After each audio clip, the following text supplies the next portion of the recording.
What if the key to solving some of today's biggest challenges, like stress, environmental crises, or even leadership struggles, was written over 2,000 years ago? Ancient Chinese philosophers might not have had smartphones or social media, but their ideas are still shaping the way we think, live, and solve problems in the modern world. From the balance of yin and yang to the wisdom of Sun Tzu's The Art of War, these timeless philosophies are more relevant than ever.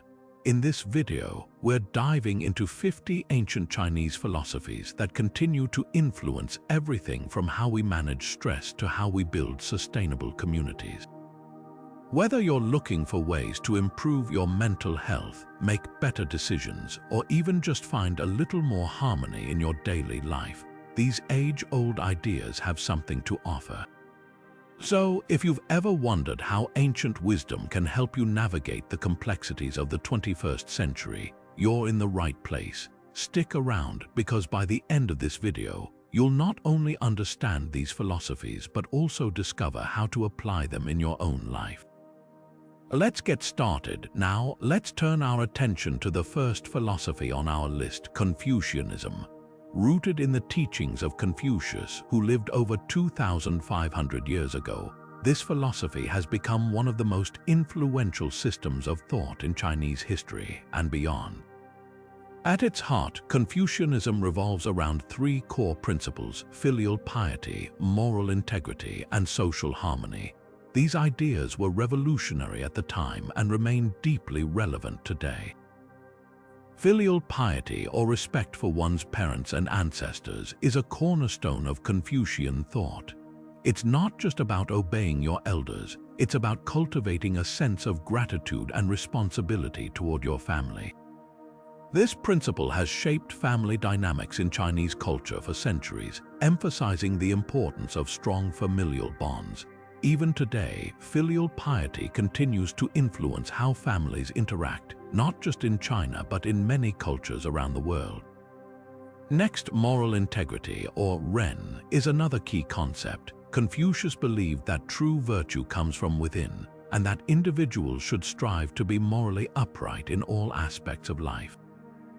This idea of personal ethics has transcended time, inspiring people to act with honesty, compassion, and fairness. In modern society, this principle resonates in everything from workplace ethics to personal relationships, reminding us that integrity is the foundation of trust. Finally, Confucianism places a strong emphasis on social harmony. Confucius taught that a well-ordered society depends on everyone fulfilling their roles and responsibilities. This idea of mutual respect and cooperation has influenced not only Chinese governance but also global discussions on how to create stable, thriving communities. From corporate teamwork to international diplomacy, the pursuit of harmony remains a guiding principle. Historically, Confucianism emerged during a time of political and social upheaval in ancient China. Confucius sought to restore order by promoting ethical behavior and strong leadership. His teachings were later adopted as the official ideology of the Chinese state, shaping laws, education, and cultural norms for centuries.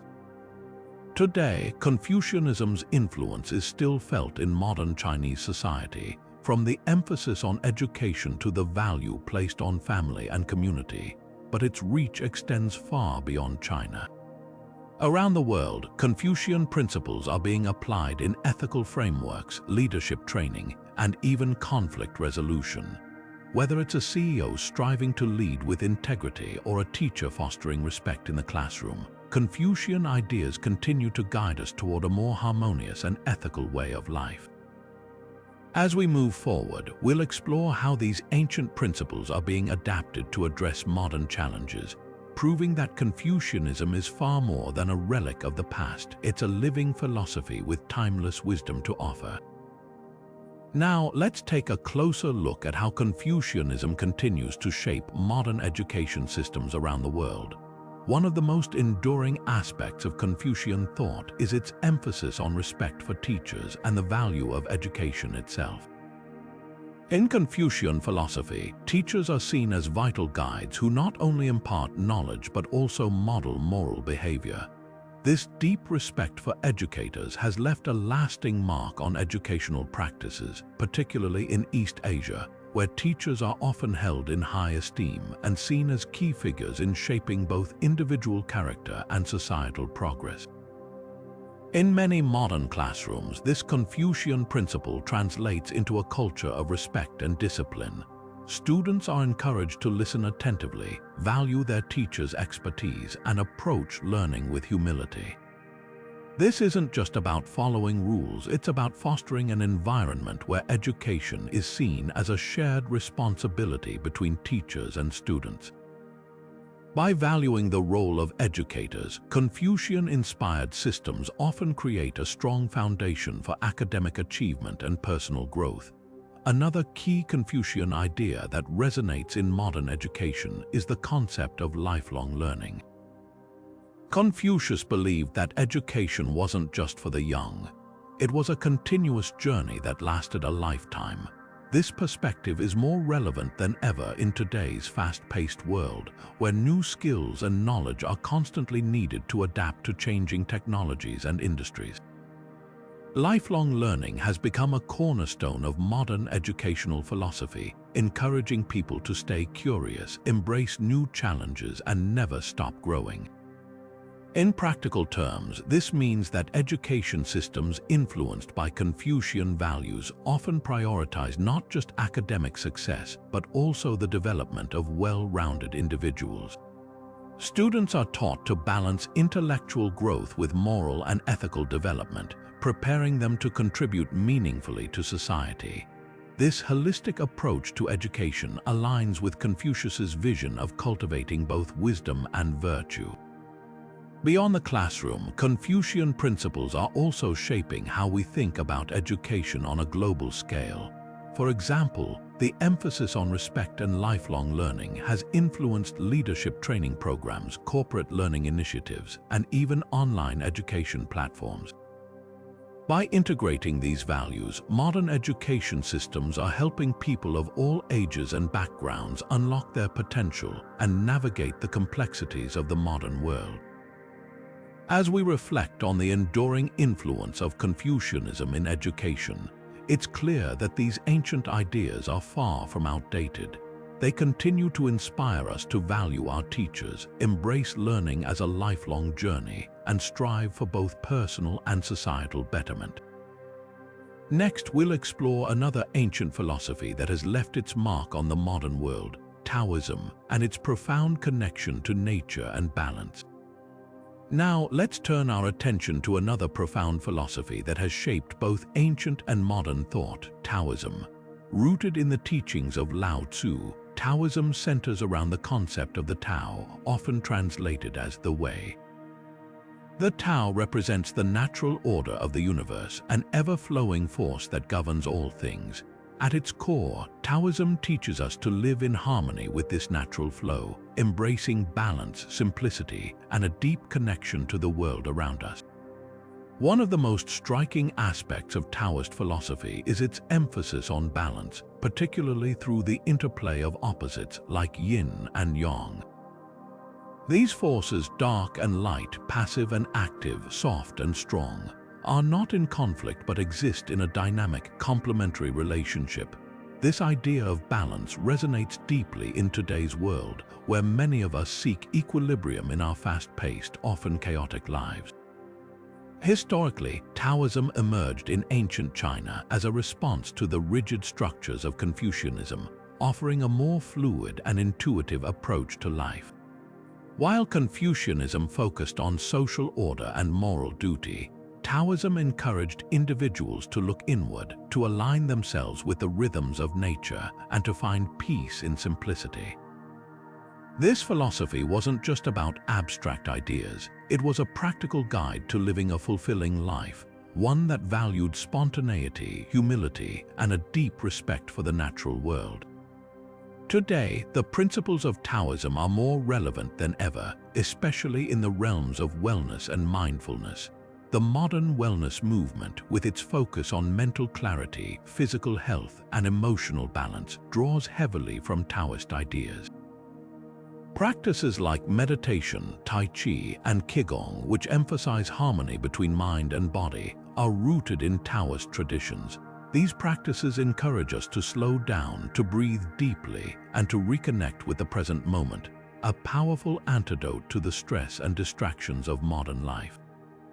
Moreover, Taoism's reverence for nature has found new life in today's environmental movements. As we grapple with climate change and the need for sustainable living, Taoist principles remind us of the importance of living in harmony with the earth. By seeing ourselves as part of a larger, interconnected system, we can cultivate a sense of responsibility and care for the planet, aligning our actions with the natural world rather than working against it. In essence, Taoism offers us a timeless blueprint for living a balanced, harmonious life. Its teachings encourage us to embrace simplicity, to seek balance in all things, and to find peace in our connection to nature. As we continue to explore the relevance of ancient philosophies in our modern world, Taoism stands out as a guiding light, reminding us to flow with the rhythms of life rather than resist them. Next, we'll delve deeper into how Taoist principles are inspiring modern environmentalism and sustainable living practices. Building on the timeless wisdom of Taoism, let's explore how its principles are shaping modern environmentalism and sustainable living. At the heart of Taoist philosophy is the idea of living in harmony with nature, a concept that feels increasingly urgent in today's world. As we face global challenges like climate change and environmental degradation, Taoism offers a profound reminder of our interconnectedness with the natural world. Taoism teaches us to see ourselves not as separate from nature, but as an integral part of it. This perspective shifts how we approach environmental issues. Instead of viewing nature as a resource to be exploited, Taoism encourages us to treat it with respect and care, recognizing that our well-being is deeply tied to the health of the planet. This mindset aligns closely with the principles of modern environmentalism, which emphasize sustainability, conservation, and the protection of ecosystems. One of the key Taoist ideas that resonates with environmentalism is the concept of Wu Wei, often translated as effortless action or going with the flow. Wu Wei doesn't mean doing nothing, it means acting in alignment with the natural order, without forcing or disrupting the balance of things. In the context of environmentalism, this principle encourages us to work with nature rather than against it. For example, sustainable farming practices that mimic natural ecosystems like permaculture embody the spirit of Wu Wei by creating systems that thrive without excessive human intervention. Taoism also emphasizes simplicity and moderation, values that are central to sustainable living. In a world driven by consumerism and overconsumption, Taoist philosophy invites us to reflect on what we truly need and to live more lightly on the earth. This could mean reducing waste, choosing renewable energy sources, or adopting a minimalist lifestyle. By embracing simplicity, we not only reduce our environmental impact but also find greater contentment and peace in our lives. Another way Taoism inspires modern environmentalism is through its reverence for all forms of life. Taoist texts often speak of the inherent value of every living being, from the smallest insect to the tallest tree. This deep respect for life aligns with the goals of biodiversity conservation and the protection of endangered species. It reminds us that every creature plays a role in the delicate balance of the ecosystem and that our actions have far-reaching consequences. In practical terms, Taoist principles are influencing movements like regenerative agriculture, which seeks to restore degraded land and improve soil health, and eco-friendly urban planning, which integrates green spaces and sustainable design into cities. These approaches reflect the Taoist ideal of creating harmony between human activity and the natural world. Ultimately, Taoism offers a powerful framework for addressing today's environmental challenges. By encouraging us to live in balance with nature, to act with mindfulness and respect, and to value simplicity over excess, Taoist philosophy provides both inspiration and guidance for building a more sustainable future. As we continue to explore the relevance of ancient philosophies in our modern world, Taoism stands as a beacon of wisdom, reminding us that true progress comes from aligning ourselves with the rhythms of the earth. Next, we'll turn our attention to another influential philosophy, legalism, and its role in shaping governance and modern legal systems. Now, let's shift our focus to a philosophy that takes a very different approach from the harmony-seeking principles of Taoism, legalism. Unlike the emphasis on natural balance and simplicity, legalism is rooted in the belief that strict laws and centralized authority are essential for maintaining order and stability in society. Emerging during the Warring States period in ancient China, legalism was a pragmatic response to the chaos and conflict of the time, offering a framework for governance that prioritized control and efficiency above all else. At its core, legalism is built on three key principles: strict laws, clear rewards and punishments, and a strong centralized government. Legalist thinkers like Han Fizi and Shang Yong argued that human nature is inherently self-interested and prone to disorder. To counteract this, they believed that a ruler must establish a system of laws that are so clear and enforceable that people have no choice but to comply. This approach leaves little room for moral considerations or individual freedoms, focusing instead on the collective good achieved through order and discipline. Historically, legalism played a crucial role in shaping Chinese governance, particularly during the Qin dynasty. It was under the legalist-influenced rule of Qin Shi Huang that China was first unified into a centralized empire. The Qin dynasty implemented sweeping reforms, standardizing weights, measures, and even the written script, while also enforcing harsh penalties for those who broke the law. While the dynasty was short-lived, its legalist foundations left a lasting impact on Chinese political thought and administrative practices. In modern times, the principles of legalism can be seen in various legal systems around the world. The idea of a strong, centralized authority that enforces laws to maintain order is a cornerstone of many governments. For example, countries with strict legal codes and powerful executive branches often reflect legalist ideals, even if they don't explicitly reference the philosophy. Legalism's emphasis on clear rules and consequences also resonates in areas like corporate governance, where policies and regulations are designed to ensure compliance and efficiency. However, legalism's focus on control and punishment has its critics. Some argue that it can lead to authoritarianism and the suppression of individual rights. Yet, its proponents point to its effectiveness in creating stability and preventing chaos, especially in times of crisis. This tension between order and freedom continues to shape debates about governance and law enforcement today. As we explore the enduring relevance of ancient Chinese philosophies, legalism stands out as a stark reminder of the power of structure and discipline in shaping societies. Its influence, both historical and modern, invites us to consider the delicate balance between authority and autonomy, and how laws can be used to create order without stifling individuality. Next, we'll delve deeper into how legalist ideas continue to influence contemporary political structures and policies worldwide, offering insights into the complexities of modern governance. Turning our attention to the present day, the echoes of legalism can be found in the way modern governments and political systems operate. While the philosophy itself may not be explicitly named, its core principles, strict laws, centralized authority, and clear consequences continue to shape governance across the globe.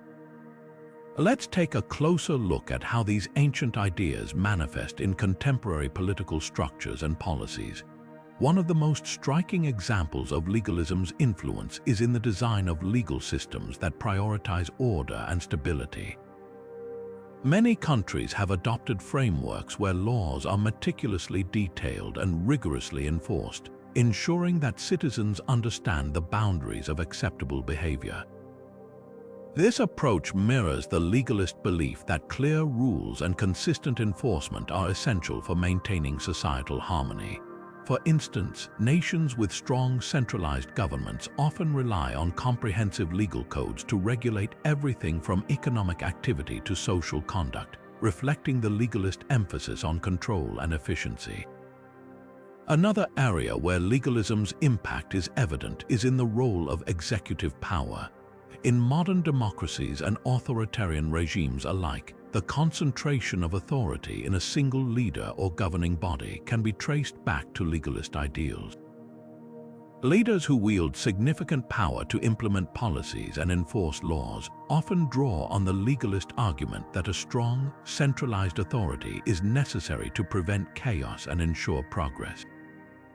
This is particularly visible in times of crisis, where swift, decisive action is required to address challenges like economic instability or public health emergencies.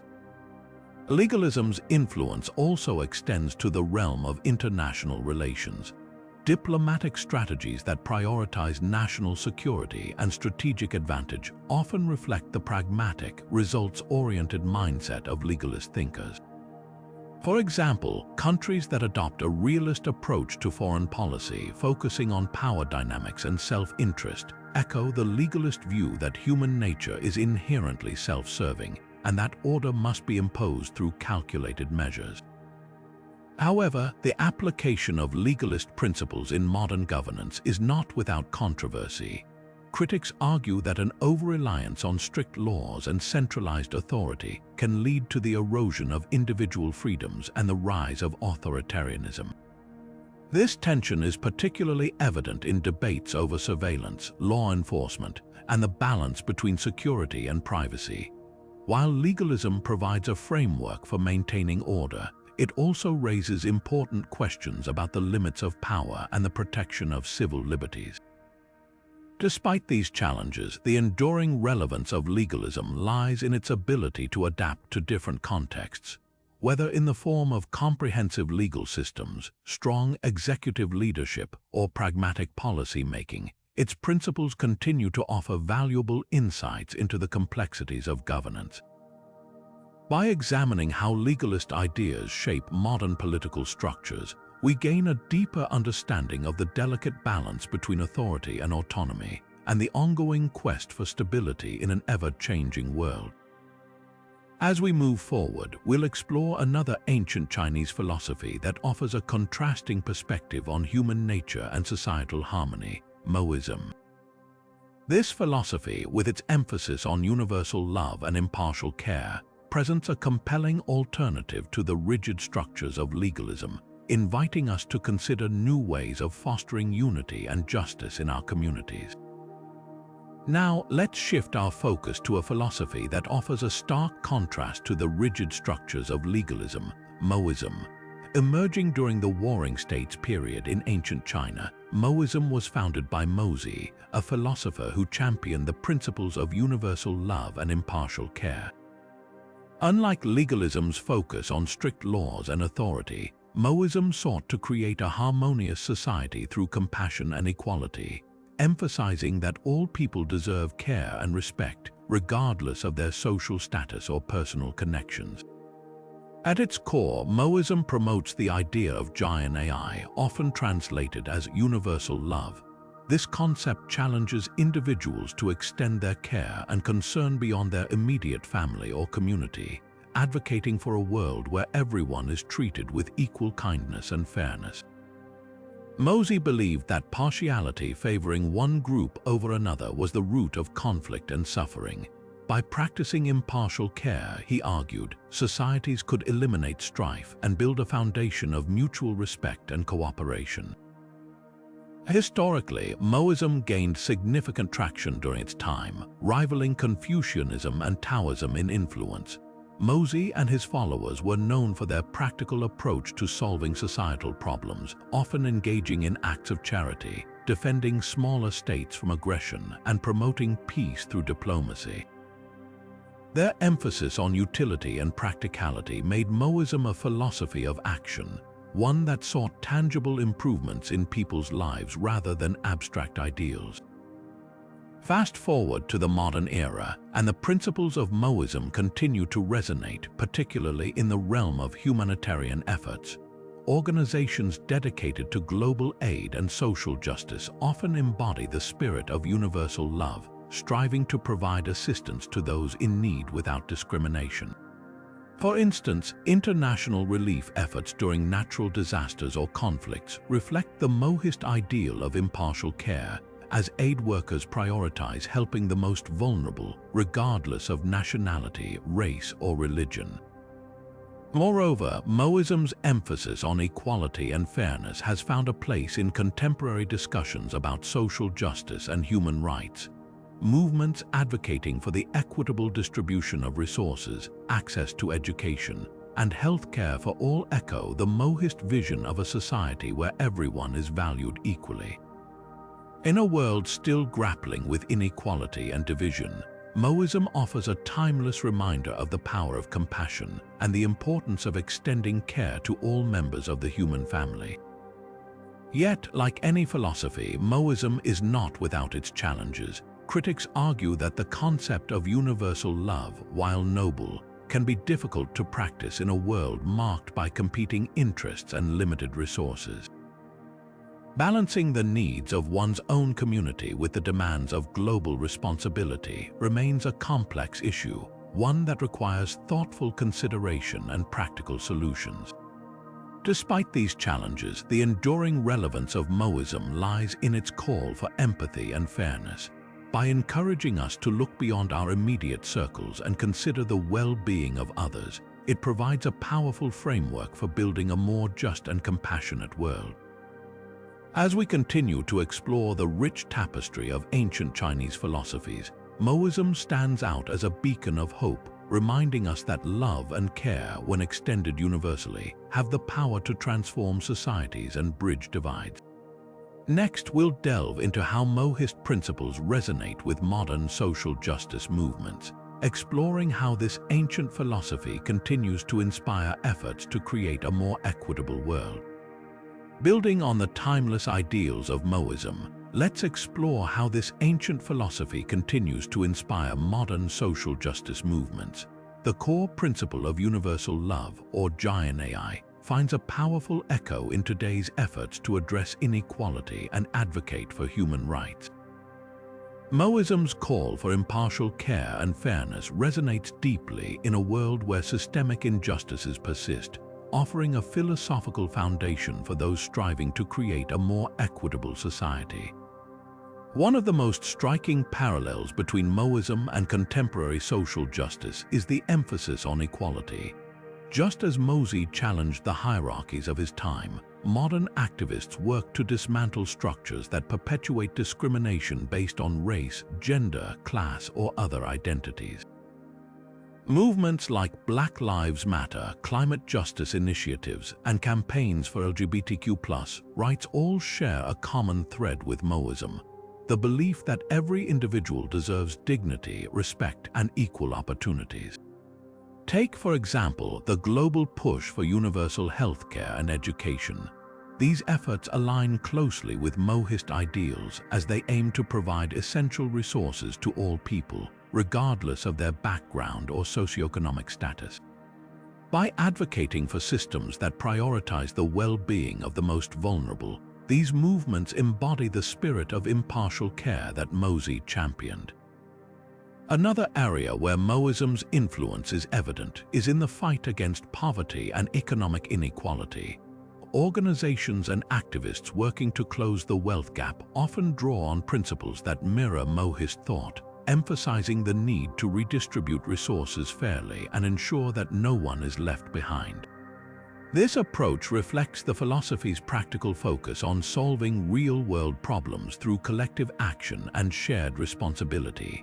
However, applying Mohist principles in the modern world is not without its challenges. Critics often point out that the concept of universal love can be difficult to implement in societies where self-interest and competition are deeply ingrained. Balancing the needs of one's own community with the broader demands of global justice requires careful thought and innovative solutions. Yet, MOHISM's enduring message reminds us that progress is possible when we prioritize compassion and fairness over division and exclusion. In the realm of environmental justice, Mohist principles also offer valuable insights. The philosophy's emphasis on harmony and care for all extends naturally to the natural world, inspiring efforts to protect ecosystems and address climate change. By viewing environmental stewardship as an act of universal love, modern activists can draw on Mohism to advocate for policies that benefit both people and the planet. Ultimately, Mohism's relevance to social justice lies in its ability to inspire action rooted in empathy and equality. Whether through grassroots movements, policy advocacy, or individual acts of kindness, the principles of universal love and impartial care continue to guide those working toward a fairer, more compassionate world. As we reflect on the enduring legacy of Mohism, it serves as a powerful reminder that the fight for justice is not just a modern endeavor but a timeless pursuit, deeply rooted in the wisdom of the past. Next, we'll turn our attention to another fascinating philosophy, the Yin-Yang theory, and its profound influence on traditional Chinese medicine and modern wellness practices. Now, let's shift our focus to a philosophy that has shaped not only ancient thought but also modern approaches to health and balance, the Yin-Yang theory. At its core, the Yin-Yang concept represents the idea of duality and harmony, where opposing forces are interconnected and interdependent. Originating in ancient Chinese philosophy, this principle has become a cornerstone of traditional Chinese medicine and continues to influence wellness practices today. The Yin-Yang theory is rooted in the belief that everything in the universe is composed of two complementary yet opposing forces. Yin, often associated with darkness, passivity, and coolness, and Yang, linked to light, activity, and warmth. These forces are not static but constantly in flux, creating a dynamic balance that sustains life. For example, day turns into night and seasons shift from warmth to cold, illustrating the natural interplay of yin and yang. In traditional Chinese medicine, the balance of yin and yang is seen as essential to health. When these forces are in harmony, the body thrives. But when one becomes dominant or deficient, it can lead to illness or discomfort. Practitioners of Chinese medicine use this framework to diagnose and treat ailments, often prescribing treatments like acupuncture, herbal remedies, or dietary adjustments to restore balance. For instance, someone experiencing excessive heat or inflammation might be advised to consume cooling, yin-nourishing foods like cucumber or watermelon, while someone feeling sluggish or cold might benefit from warming, yang-boosting ingredients like ginger or cinnamon. The influence of yin-yang extends far beyond traditional medicine. In modern wellness practices, this philosophy has found new life in areas like mindfulness, fitness, and even mental health. The idea of balancing opposing forces resonates with contemporary approaches to stress management, where finding equilibrium between work and rest, activity and relaxation, is key to overall well-being. Practices like yoga and Tai Chi, which emphasize harmony between body and mind, draw heavily on yin-yang principles, encouraging practitioners to cultivate both strength and flexibility, effort and ease. Even in the realm of psychology, the yin-yang concept offers valuable insights. It provides a framework for understanding the duality of human emotions and behaviors, reminding us that joy and sorrow, confidence and doubt are all part of the human experience. By embracing this balance, individuals can develop greater resilience and emotional intelligence, learning to navigate life's ups and downs with grace. The Yin-Yang theory also plays a role in modern environmental and holistic health movements. The philosophy's emphasis on harmony and interconnectedness aligns with efforts to create sustainable lifestyles and protect natural ecosystems. By viewing health as a reflection of our relationship with the environment, practitioners of holistic wellness draw on Yin-Yang principles to advocate for practices that benefit both people and the planet. As we explore the enduring relevance of the Yin-Yang theory, it's clear that this ancient philosophy offers more than just a lens for understanding the world. It provides practical tools for living a balanced, harmonious life. Whether through traditional medicine, modern wellness practices, or personal growth, the principles of Yin and Yang continue to guide us toward greater health and well-being. Next, we'll delve deeper into how the Yin-Yang concept is applied in modern psychology, offering fresh perspectives on balance and duality in human behavior. Turning our attention to the realm of modern psychology, the Yin-Yang concept offers a fascinating lens through which to examine the complexities of human behavior and emotion. This ancient philosophy, with its emphasis on balance and duality, provides a framework for understanding the interplay of opposing forces within the human mind. In psychology, this idea translates into recognizing that our thoughts, feelings, and actions are often shaped by contrasting yet complementary elements, such as logic and intuition, or confidence and vulnerability. One of the key applications of Yin-Yang in modern psychology is in the study of emotional regulation. Psychologists often explore how individuals navigate the balance between positive and negative emotions, recognizing that both are essential for mental well-being. For instance, while joy and excitement are vital for motivation and fulfillment, sadness and frustration play equally important roles in fostering resilience and self-awareness. The Yin-Yang perspective encourages us to embrace the full spectrum of emotions, understanding that each has its place in our psychological growth. This philosophy also sheds light on the concept of cognitive flexibility, which refers to the ability to adapt our thinking and behavior in response to changing circumstances. Just as Yin and Yang are in constant flux, our minds must also shift between different modes of thought, such as analytical and creative, or focused and relaxed, to thrive in a dynamic world. Cognitive behavioral therapy, for example, often incorporates this idea by helping individuals recognize and balance rigid thought patterns with more adaptive ones, fostering greater mental agility. In the field of personality psychology, the Yin-Yang concept can be seen in the study of traits and their opposites. For example, introversion and extroversion are often viewed as two ends of a spectrum, with most individuals exhibiting a blend of both. Rather than labeling one as superior to the other, the Yin-Yang approach encourages us to appreciate the strengths of each and recognize how they complement one another. This balanced perspective can lead to greater self-acceptance and more harmonious relationships with others. Another intriguing application of Yin-Yang in psychology is in the realm of stress and resilience. Stress, often seen as a negative force, can also serve as a catalyst for growth when balanced with adequate rest and recovery. The Yin-Yang philosophy reminds us that periods of challenge and calm are both necessary for personal development. Mindfulness practices, which draw on this principle, teach individuals to observe their thoughts and emotions without judgment, fostering a sense of equilibrium even in the face of adversity. The Yin-Yang concept also resonates with contemporary approaches to mental health, such as dialectical behavior therapy.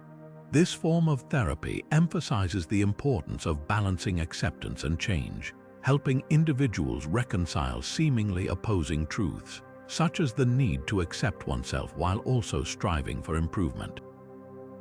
By embracing this duality, individuals can cultivate greater emotional resilience and a more integrated sense of self.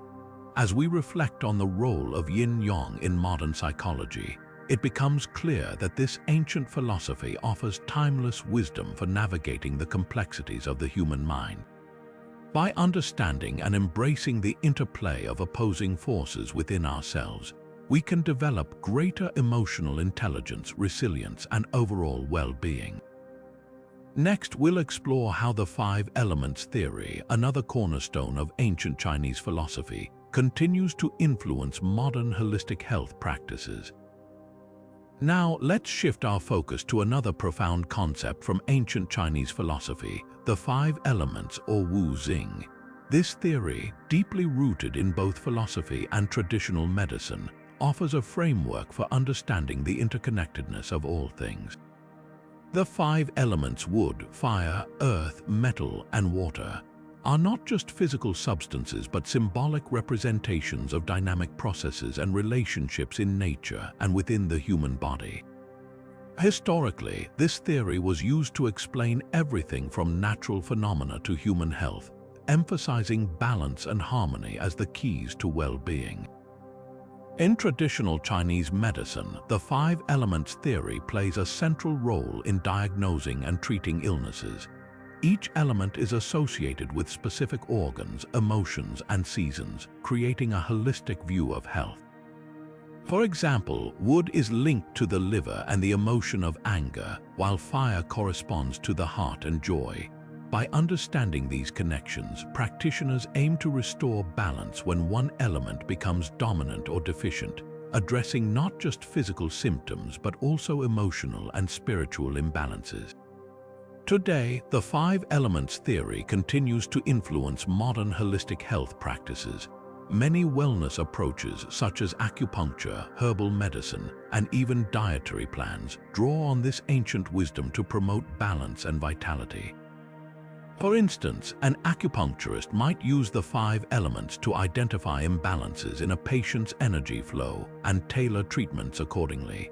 Similarly, holistic nutritionists often recommend foods associated with specific elements to support overall health, such as incorporating leafy greens for wood or warming spices for fire. Beyond physical health, the five elements theory also offers insights into emotional and mental well-being. By recognizing how each element influences our emotions and behaviors, we can better understand our reactions to stress, relationships, and life changes. For example, someone experiencing excessive worry or overthinking might benefit from strengthening their earth element, which governs stability and nurturing. This approach encourages a more integrated view of health, where mind, body, and spirit are seen as interconnected. The five elements theory also finds relevance in modern environmental and lifestyle practices. As sustainability becomes a growing concern, the idea of living in harmony with natural cycles central to the five elements resonates deeply. Practices like seasonal eating, mindful gardening, and eco-friendly living align with this philosophy, encouraging us to live in balance with the world around us. As we explore the enduring relevance of the five elements theory, it's clear that this ancient framework offers timeless wisdom for achieving harmony in our lives. Whether through health, emotions, or our relationship with nature, the five elements remind us of the importance of balance and interconnectedness. Next, we'll delve into how this theory is applied in modern Feng Shui, offering practical ways to create harmony and balance in our living spaces. Now, let's take a closer look at how the five elements theory extends beyond health and wellness into the realm of Feng Shui, where it becomes a powerful tool for creating harmony and balance in our living spaces. Feng Shui, the ancient Chinese art of arranging environments to promote positive energy flow, or Kai, relies heavily on the principles of the five elements to achieve its goals. By understanding how wood, fire, earth, metal, and water interact, we can design spaces that not only look beautiful but also feel energetically balanced and supportive of our well-being. In Feng Shui, each of the five elements is associated with specific colors, shapes, and materials, which are used to enhance or moderate the energy of a space. For example, wood is represented by vertical shapes and green tones, symbolizing growth and vitality. Incorporating wooden furniture, plants, or green accents into a room can invigorate the space and encourage creativity and renewal. On the other hand, fire is linked to triangular shapes and vibrant reds, oranges, and purples, bringing warmth, passion, and energy. A well-placed candle, a piece of red artwork, or even a fireplace can introduce the fire element to a room, sparking enthusiasm and social interaction. Earth, associated with square shapes and earthy tones like yellow and brown, provides stability and nourishment. To bring the earth element into your home, consider using ceramic decor, stone accents, or furniture with clean, square lines. These additions can create a grounded, calming atmosphere, ideal for spaces where you want to feel secure and centered.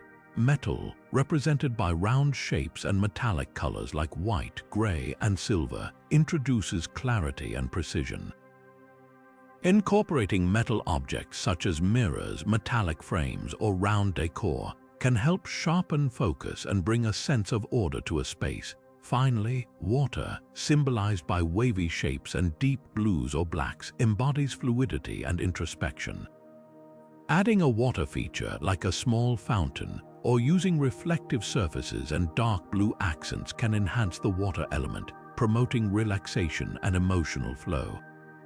However, it's important to balance the water element carefully, as too much can lead to feelings of overwhelm or stagnation. The key to applying the 5 elements in Feng Shui is achieving balance. Too much of one element can disrupt the harmony of a space, while a thoughtful combination of all 5 creates a dynamic yet balanced environment. For instance, a room dominated by the fire element might feel overly stimulating, but introducing earth or water elements can help temper the energy and restore equilibrium. Similarly, a space heavy on metal might feel cold and rigid, but adding wood or fire can soften the atmosphere and make it more inviting. Beyond aesthetics, the 5 elements in Feng Shui also influence the functionality of a space. For example, in a home office, incorporating wood and metal elements can boost productivity and focus, while in a bedroom, earth and water elements can promote rest and relaxation. By aligning the energy of a room with its intended purpose, Feng Shui helps us create environments that support our goals and enhance our quality of life. As we've seen, the 5 elements theory is not just an ancient philosophical concept but a practical guide for modern living. Whether through health, emotions, or the spaces we inhabit, this timeless wisdom continues to offer valuable insights into achieving balance and harmony. Next, we'll explore another fascinating philosophy that has shaped Chinese thought for centuries, The Art of War by Sun Tzu, and how its strategies are still applied in today's world. Now, let's shift our focus to a philosophy that has transcended its military origins to become a cornerstone of strategy in countless fields. The Art of War by Sun Tzu. Written over 2,500 years ago, this ancient text is not just a manual for warfare but a profound guide to understanding competition, leadership, and human behavior. Sun Tzu's insights have stood the test of time, offering timeless wisdom that continues to shape how we approach challenges today. At its core, the art of war emphasizes the importance of strategy over brute force. Sun Tzu believed that the key to victory lies in careful planning, adaptability, and understanding both your own strengths and the weaknesses of your opponent. One of his most famous principles, know yourself and know your enemy, and you will never be in peril in 100 battles, underscores the value of preparation and self-awareness. This idea resonates deeply in modern contexts where success often depends on anticipating challenges and staying one step ahead. In the world of business, Sun Tzu's strategies have become a blueprint for navigating competitive markets. Leaders and entrepreneurs draw on his teachings to make informed decisions, outmaneuver rivals, and seize opportunities. For example, his emphasis on gathering intelligence and understanding market dynamics mirrors the modern practice of data-driven decision-making. Companies that invest in research and adapt to changing conditions often find themselves better positioned to thrive, much like an army that carefully scouts its terrain before engaging in battle. Leadership, too, benefits from Sun Tzu's principles. His focus on leading by example, fostering loyalty, and maintaining discipline aligns with contemporary ideas of effective management. A leader who inspires trust and communicates clearly can unite a team, much like a general who earns the respect of their soldiers. Sun Tzu also highlights the importance of flexibility, urging leaders to adapt their strategies as circumstances change. In today's fast-paced world, this ability to pivot is crucial for navigating uncertainty and driving innovation. Conflict resolution is another area where the art of war offers valuable lessons. Sun Tzu advocates for resolving disputes with minimal confrontation, emphasizing the importance of diplomacy and strategic thinking. His famous adage, "The supreme art of war is to subdue the enemy without fighting," encourages finding solutions that benefit all parties. This approach is particularly relevant in modern negotiations, where collaboration and compromise often lead to more sustainable outcomes than outright competition. Beyond these practical applications, the art of war also invites us to reflect on the nature of conflict itself. Sun Tzu's teachings remind us that every challenge, whether on the battlefield or in the boardroom, is an opportunity to grow and learn. By approaching obstacles with a strategic mindset, we can turn potential setbacks into stepping stones for success. As we've seen, the art of war is far more than a historical relic. It's a living philosophy that continues to inspire and guide us in countless ways. Next, we'll explore how Sun Tzu's strategies are specifically applied in the modern business world, offering a deeper look at their relevance in today's competitive landscape. Now, let's take a closer look at how Sun Tzu's timeless strategies are actively shaping the world of modern business. In today's corporate landscape, where competition is fierce and markets are constantly evolving, the principles of the art of war have found a natural home. Businesses around the globe are applying Sun Tzu's wisdom to outmaneuver competitors, seize opportunities, and navigate the complexities of the modern economy. One of the most widely adopted strategies is Sun Tzu's emphasis on preparation and intelligence gathering. In the business world, this translates to thorough market research and data analysis. Companies that invest in understanding their industry, customer behavior, and emerging trends are better equipped to make informed decisions. For instance, tech giants like Apple and Amazon are known for their meticulous approach to studying consumer needs and predicting market shifts, allowing them to stay ahead of the curve. This mirrors Sun Tzu's advice to know your enemy and know yourself, ensuring that businesses are never caught off guard. Another key lesson from the art of war is the importance of adaptability. Sun Tzu famously stated, "In the midst of chaos, there is also opportunity." This idea is particularly relevant in today's fast-paced business environment, where industries can be disrupted overnight by technological advancements or shifting consumer preferences. Companies that embrace flexibility and innovation, such as Netflix transitioning from DVD rentals to streaming, demonstrate how Sun Tzu's principles can lead to long-term success. By staying agile and open to change, businesses can turn potential challenges into opportunities for growth.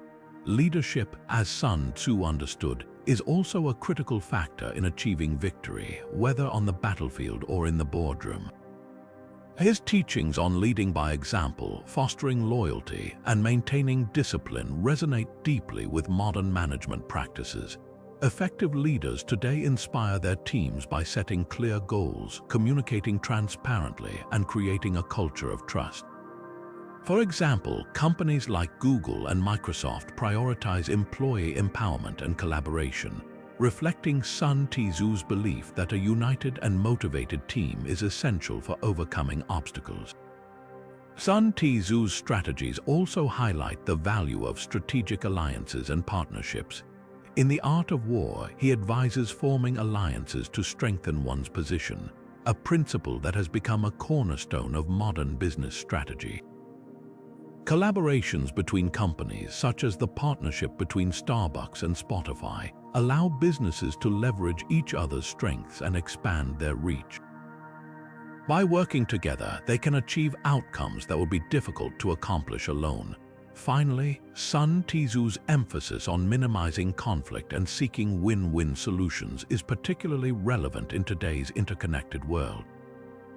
In business negotiations, the goal is often to find mutually beneficial agreements rather than engaging in zero-sum battles. This approach not only preserves relationships but also fosters long-term success.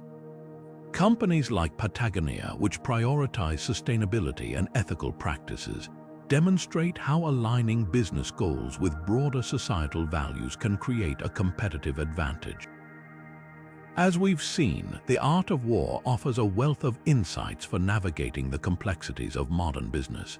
From strategic planning and adaptability to leadership and collaboration, Sun Tzu's principles continue to guide organizations toward success in an ever-changing world. Next, we'll explore another ancient philosophy that has left a lasting impact on how we approach balance and harmony in our lives, the doctrine of the mean. Now, let's shift our focus to another profound philosophy that has shaped Chinese thought for centuries, the doctrine of the mean. Rooted in Confucian teachings, this philosophy emphasizes the importance of moderation, balance, and harmony in all aspects of life. At its core, the doctrine of the mean encourages individuals to avoid extremes and seek a middle path, fostering stability and wisdom in both personal and societal contexts. Historically, the doctrine of the mean originates from the Confucian classic Yin-Yang, which translates to centrality and commonality. This text, attributed to Confucius's grandson Zisi, explores the idea that true virtue lies in maintaining equilibrium. It suggests that by avoiding excess and deficiency, individuals can achieve a state of moral and emotional balance. This principle was not only central to Confucian ethics, but also influenced broader Chinese culture, shaping everything from governance to interpersonal relationships. In modern decision-making, the doctrine of the mean offers timeless guidance. In a world often driven by polarization and extremes, this philosophy reminds us of the value of measured, thoughtful approaches. For instance, in leadership, striking a balance between authority and empathy can create more effective and harmonious workplaces. Companies like Patagonia, which blend profit-driven goals with environmental stewardship, exemplify how moderation can lead to sustainable success. By avoiding the extremes of greed or neglect, they achieve a balance that benefits both their business and the planet. Similarly, in personal development, the doctrine of the mean encourages us to find equilibrium in our habits and choices. Whether it's balancing work and leisure or managing ambition with contentment, this philosophy teaches that true fulfillment comes from avoiding excess. For example, the growing popularity of mindfulness practices reflects this ancient wisdom, as people seek to cultivate inner balance amidst the chaos of modern life. The doctrine of the mean also has profound implications for conflict resolution. By advocating for compromise and mutual understanding, it provides a framework for resolving disputes without resorting to extremes. In international diplomacy, for instance, nations often seek middle ground solutions to complex issues, reflecting the enduring relevance of this philosophy. As we navigate the complexities of the modern world, the doctrine of the mean serves as a reminder that balance is not just a virtue but a necessity. By embracing moderation in our decisions, relationships, and aspirations, we can create a more harmonious and fulfilling life. Next, we'll delve into how this principle of balance extends into personal development, offering practical insights for managing stress and achieving self-improvement. Now, let's explore how the doctrine of the mean can be a powerful tool for personal development and stress management in today's fast-paced world. This ancient philosophy, with its emphasis on balance and moderation, offers practical wisdom for navigating the challenges of modern life. By applying its principles, we can cultivate resilience, reduce stress, and achieve a more fulfilling sense of well-being. In personal development, the doctrine of the mean encourages us to avoid extremes in our habits and routines. For instance, while ambition is essential for growth, overworking can lead to burnout and diminished productivity. On the other hand, too much leisure without purpose can result in stagnation. Striking a balance between effort and rest allows us to maintain steady progress without sacrificing our health or happiness. This principle is particularly relevant in the context of work-life balance, where many struggle to find harmony between professional responsibilities and personal time. Mindfulness practices, which have gained widespread popularity in recent years, align closely with the doctrine of the mean. Techniques like meditation and deep breathing help individuals center themselves, fostering emotional equilibrium and reducing stress. By focusing on the present moment and avoiding the extremes of overthinking or emotional reactivity, we can achieve a state of inner calm. This approach not only enhances mental clarity, but also improves decision-making and overall quality of life. The doctrine of the mean also offers valuable insights for managing relationships and communication. In conflicts, for example, reacting with anger or avoidance can escalate tensions. Instead, adopting a balanced approach, listening actively, expressing concerns calmly, and seeking compromise can lead to more constructive resolutions. This principle is especially useful in family dynamics, where emotional extremes can strain bonds. By practicing moderation in our interactions, we can build stronger, more harmonious relationships. Another area where this philosophy shines is in managing expectations and goals. Setting overly ambitious targets can lead to frustration and disappointment, while aiming too low may result in missed opportunities. The doctrine of the mean teaches us to set realistic, achievable goals that challenge us without overwhelming us. This balanced approach fosters a sense of accomplishment and motivation, making personal growth a sustainable and rewarding journey. In the realm of stress management, the doctrine of the mean reminds us to prioritize self-care without neglecting responsibilities. For example, while it's important to take breaks and recharge, completely disengaging from obligations can create additional stress. By finding a middle path, such as incorporating short, regular breaks into a busy schedule, we can maintain productivity while preserving our mental and physical health. Ultimately, the doctrine of the mean serves as a timeless guide for achieving balance in all aspects of life. Whether it's managing stress, improving relationships, or pursuing personal goals, this philosophy encourages us to avoid extremes and embrace moderation.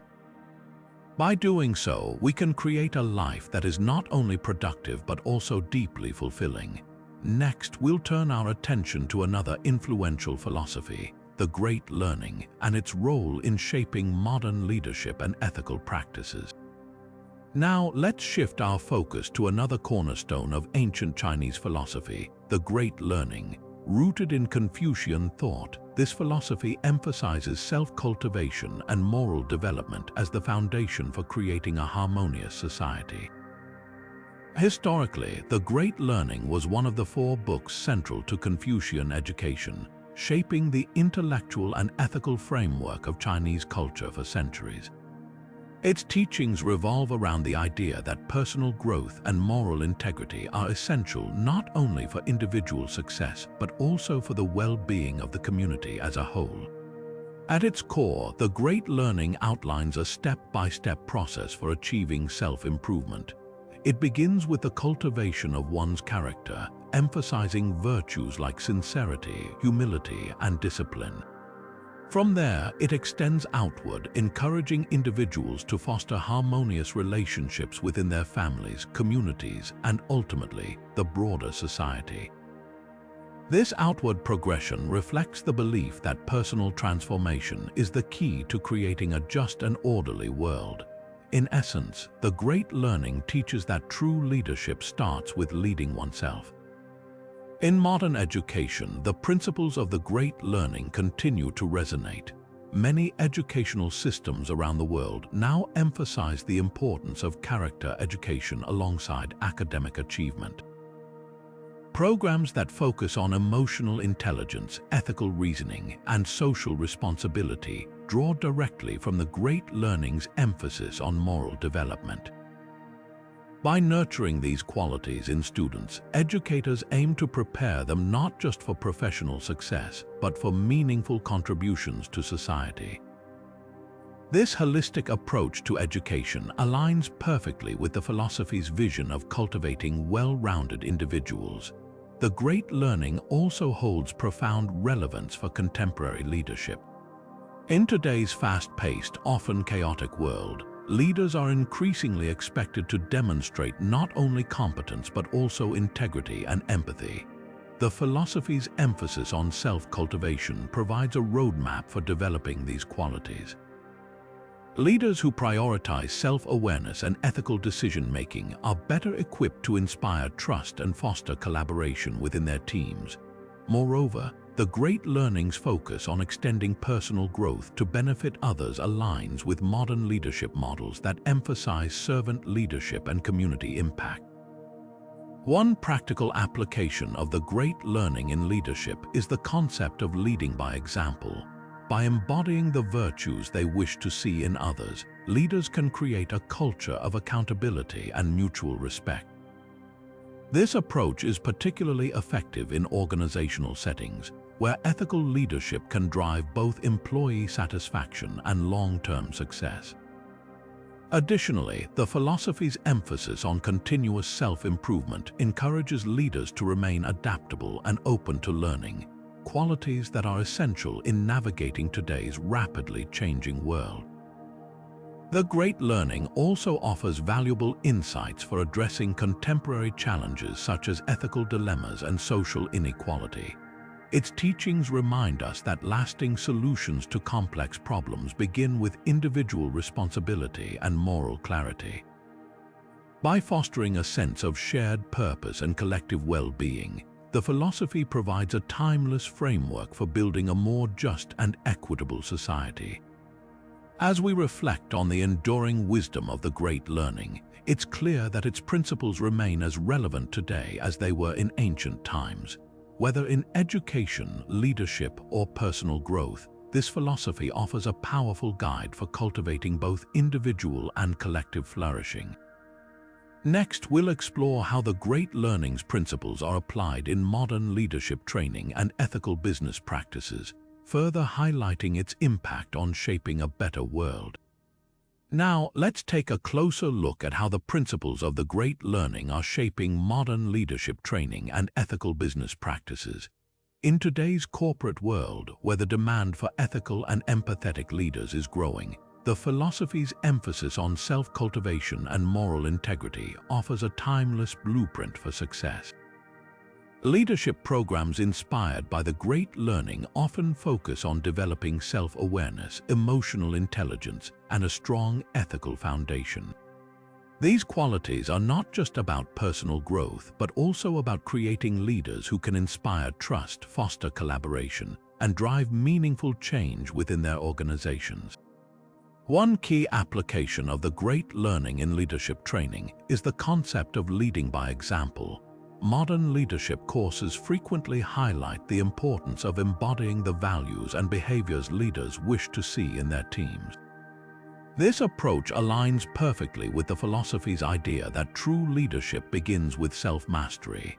By cultivating virtues like humility, sincerity, and discipline, leaders can set a powerful example that encourages others to follow suit. This creates a ripple effect, promoting a culture of accountability and mutual respect within the organization. Another area where the Great Learning's principles shine is in ethical business practices. Companies that prioritize ethical leadership often draw from the philosophy's teachings to build frameworks that emphasize integrity, transparency, and social responsibility. For instance, many organizations now incorporate ethical decision-making modules into their training programs, encouraging employees to consider the broader impact of their actions on stakeholders and society. This aligns with the Great Learning's vision of extending personal growth to benefit the community, fostering a sense of shared purpose and collective well-being. The philosophy also plays a significant role in addressing contemporary challenges such as workplace diversity and inclusion. By emphasizing the importance of harmonious relationships and mutual respect, the Great Learning provides a foundation for creating inclusive environments where diverse perspectives are valued. Leaders who embrace these principles are better equipped to navigate complex social dynamics, fostering collaboration and innovation within their teams. Moreover, the great learning's focus on continuous self-improvement resonates deeply in today's fast-paced business landscape. Leaders are encouraged to remain adaptable, open to learning, and committed to personal growth. This mindset not only enhances their ability to navigate change, but also inspires their teams to embrace a culture of lifelong learning. In an era where industries are constantly evolving, this emphasis on adaptability and growth is more relevant than ever. As we reflect on the great learning's influence on modern leadership and business practices, it's clear that its principles offer a powerful guide for navigating the complexities of today's world. By prioritizing self-cultivation, ethical decision-making, and a commitment to collective well-being, leaders can create organizations that thrive not just financially but also socially and ethically. Next, we'll explore another ancient Chinese philosophy that continues to shape our understanding of balance and harmony, the doctrine of the mean. Now, let's turn our attention to one of the most intriguing and enduring works of ancient Chinese philosophy, the Book of Changes, or the I Ching. Often referred to as the classic of changes, this text is not only a cornerstone of Chinese thought, but also a profound tool for understanding life's complexities. At its core, the I Ching is both a divination text and a philosophical guide, offering insights into the ever-shifting nature of existence. Its origins trace back over 3,000 years, making it one of the oldest known texts in human history. But what makes the I Ching so remarkable is its ability to remain relevant, even in our modern world. The I Ching is built on the concept of change as the fundamental principle of the universe. It teaches that life is a dynamic interplay of opposites, light and dark, growth and decay, action and stillness. Through its system of 64 hexagrams, each composed of 6 lines, the I Ching provides a symbolic language to interpret these patterns of change. Historically, it was used as a divination tool, helping rulers, scholars, and everyday people navigate uncertainty and make informed decisions. But beyond its practical applications, the I Ching is also a deeply philosophical work, encouraging reflection on the nature of balance, harmony, and the interconnectedness of all things. In today's world, the I Ching continues to be a source of wisdom for those seeking clarity and guidance. Its principles are often applied in decision-making, particularly in situations where uncertainty or complexity make straightforward answers elusive. Many people turn to the I Ching not for definitive predictions, but for a deeper understanding of the forces at play in their lives. By reflecting on the hexagrams and their meanings, individuals can gain perspective on their challenges and opportunities, helping them make choices that align with their values and goals. The I Ching also plays a significant role in personal growth and self-awareness. Its emphasis on change and adaptability resonates strongly in our fast-paced, ever-evolving world. By embracing the philosophy of the I Ching, individuals can learn to navigate life's ups and downs with greater resilience and equanimity. The text encourages a mindset of openness and flexibility, reminding us that change is not something to fear but an inherent part of growth. This perspective is particularly valuable in today's society, where the ability to adapt and thrive in the face of uncertainty is more important than ever. Moreover, the I Ching's influence extends beyond individual decision-making and personal development. Its principles have found their way into fields such as psychology, where its insights into human behavior and the dynamics of change are used to explore themes of balance and duality. In business, leaders have drawn on the I Ching's wisdom to navigate complex challenges and foster innovative thinking.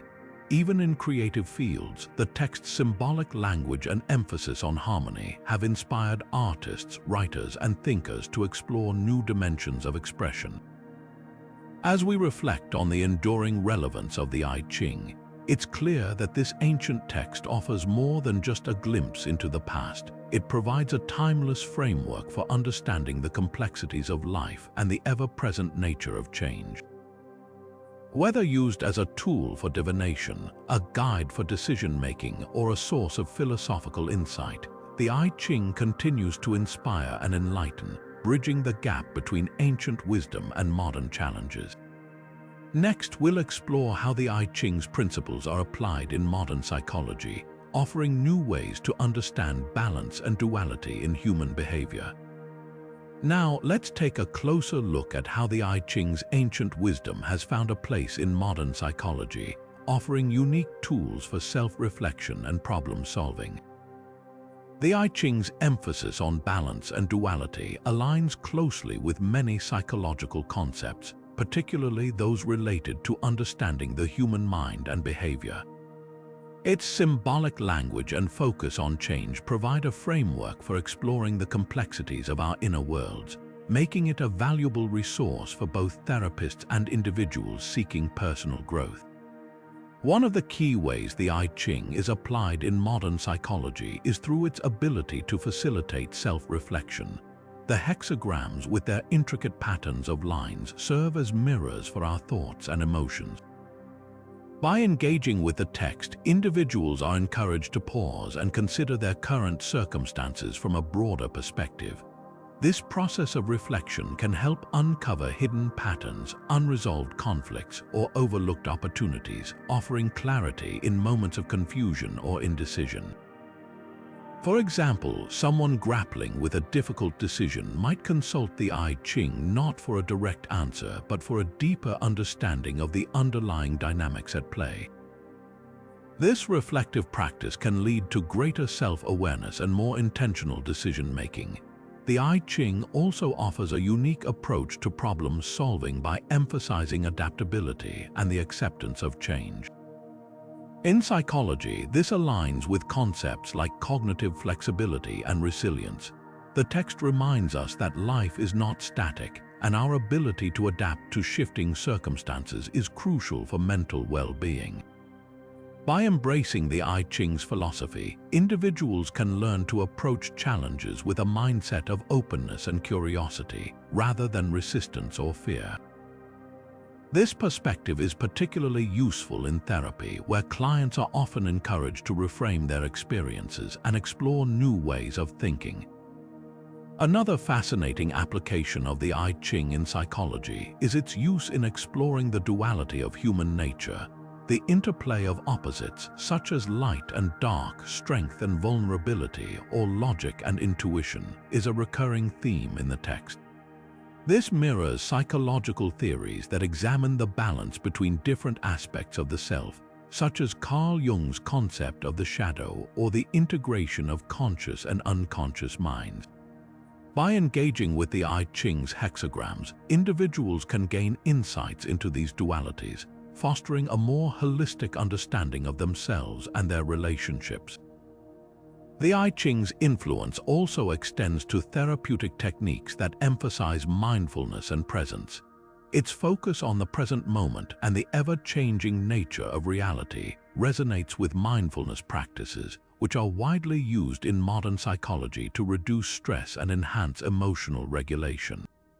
By encouraging individuals to stay grounded in the here and now, the I Ching complements these practices, offering a philosophical foundation for cultivating inner peace and clarity. In addition to its individual applications, the I Ching has inspired group-based approaches in psychology, particularly in settings focused on personal development and team dynamics. Its principles of harmony and interconnectedness can be used to foster collaboration and mutual understanding, whether in workplace teams or therapeutic groups. By exploring the hexagrams together, participants can gain shared insights and develop a collective sense of purpose and direction. As we've seen, the I Ching's timeless wisdom continues to offer valuable tools for modern psychology, bridging the gap between ancient philosophy and contemporary mental health practices. Its emphasis on self-reflection, adaptability, and the balance of opposites provides a rich framework for understanding and navigating the complexities of human behavior. Whether used in therapy, personal growth, or group settings, the I Ching remains a powerful resource for those seeking to deepen their understanding of themselves and the world around them. Next, we'll explore how the School of Names, with its focus on logic and language, has influenced modern communication theories and practices. Now, shifting our focus to another fascinating ancient Chinese philosophy, let's explore the School of Names. This school of thought, which emerged during the Warring States period, placed a strong emphasis on logic, language, and the relationship between words and reality. At its core, the School of Names sought to understand how language shapes our perception of the world and how precise definitions can lead to clearer thinking and communication. Its thinkers, often referred to as the logicians, were deeply concerned with the nature of names, concepts, and the ways in which they correspond to the objects or ideas they represent. Historically, the School of Names played a significant role in challenging traditional views and encouraging intellectual debate. Figures like Hui Shi and Gongsun Long, two of its most prominent philosophers, were known for their paradoxes and thought experiments that questioned the stability of language and meaning. For example, Gongsun Long's famous statement, "A white horse is not a horse," might seem contradictory at first glance, but it highlights the complexities of categorization and the limitations of language in capturing reality. These ideas were revolutionary for their time, pushing the boundaries of philosophical inquiry and laying the groundwork for later developments in logic and semantics. The School of Names' focus on language and logic finds striking parallels in modern linguistics and philosophy. In contemporary thought, the study of semantics, the meaning of words and sentences, draws heavily on the kind of analytical thinking championed by the School of Names. Philosophers like Ludwig Wittgenstein and Noam Chomsky have explored similar themes, examining how language structures our understanding of the world and how meaning is constructed through social and cognitive processes. The School of Names' insistence on precision in language also resonates with modern efforts to reduce ambiguity in communication, whether in legal documents, scientific research, or everyday conversations. Moreover, the School of Names' emphasis on logical reasoning has influenced fields beyond philosophy, including mathematics and computer science. The rigorous approach to defining terms and analyzing relationships between concepts mirrors the foundational principles of formal logic, which underpins much of modern technology and artificial intelligence. By encouraging a critical examination of language and thought, the School of Names has left a lasting legacy that continues to shape how we approach complex problems and communicate ideas in the modern world. As we delve deeper into the School of Names, it becomes clear that its contributions extend far beyond ancient China. Its focus on logic, language, and the nature of meaning offers valuable insights for anyone interested in improving their critical thinking or understanding the power of words. Next, we'll explore how the principles of the School of Names have influenced modern communication theories and practices, bridging the gap between ancient philosophy and contemporary discourse. Now, let's take a closer look at how the School of Names continues to shape modern communication theories and practices. The principles of this ancient philosophy, with their focus on precision and clarity in language, have found new life in today's world where effective communication is more important than ever. In the realm of modern linguistics, the School of Names' emphasis on the relationship between words and meaning has inspired groundbreaking research. Scholars like Ferdinand de Saussure and Roman Jakobson have built upon these ideas, exploring how language functions as a system of signs and how meaning is constructed through context and structure. This has led to the development of fields like semiotics, which studies how symbols and signs convey meaning, and pragmatics, which examines how context influences interpretation. These areas of study owe much to the foundational questions raised by the School of Names about the nature of language and its connection to reality. Beyond academia, the School of Names' influence can be seen in practical applications of communication. In the world of marketing and advertising, for example, the careful choice of words and the precise crafting of messages are essential for capturing attention and conveying value. Advertisers often rely on the principles of clarity and specificity to ensure their messages resonate with target audiences. Similarly, in public relations and crisis communication, the ability to articulate clear, unambiguous messages is critical for maintaining trust and credibility. These practices echo the school of names' insistence on the importance of precise language in shaping perception and understanding. The rise of digital communication has further highlighted the relevance of the school of names ideas. In an age where information is shared instantly across global platforms, the need for clarity and accuracy has never been greater. Miscommunication, whether due to ambiguous language or cultural differences, can lead to misunderstandings and conflicts. This has led to a growing emphasis on effective communication strategies, from the design of user-friendly interfaces to the development of cross-cultural communication training programs. The School of Names focus on the power of words, and the need for logical reasoning provides a valuable framework for navigating these challenges. Even in everyday interactions, the principles of the School of Names can help us communicate more effectively. Whether in personal relationships, professional settings, or public discourse, the ability to articulate thoughts clearly and listen actively is essential for building understanding and resolving conflicts. By applying the School of Names insights, we can become more mindful of how our words shape our interactions and strive for greater precision and empathy in our communication. As we reflect on the enduring legacy of the School of Names, it's clear that its ideas remain as relevant today as they were in ancient China. By bridging the gap between philosophy and practice, this school of thought continues to inspire us to think critically about language and its role in shaping our world. Next, we'll turn our attention to another influential philosophy, the School of Agriculture, and its timeless lessons on self-sufficiency and sustainability. Now, let's shift our focus to the School of Agriculture, a philosophy deeply rooted in the ancient Chinese emphasis on self-sufficiency and agrarian values. This school of thought emerged during a time when agriculture was the backbone of society, and its principles revolved around the idea that a stable, prosperous community depended on the ability to cultivate the land and sustain itself. The School of Agriculture not only celebrated the practical skills of farming, but also elevated it to a moral and philosophical ideal, emphasizing harmony with nature and the importance of hard work and resourcefulness. Historically, the School of Agriculture played a crucial role in shaping Chinese society. It was during the Warring States period that thinkers like Zhu Xing advocated for a return to simpler, agrarian lifestyles as a way to counter the chaos and inequality of the time.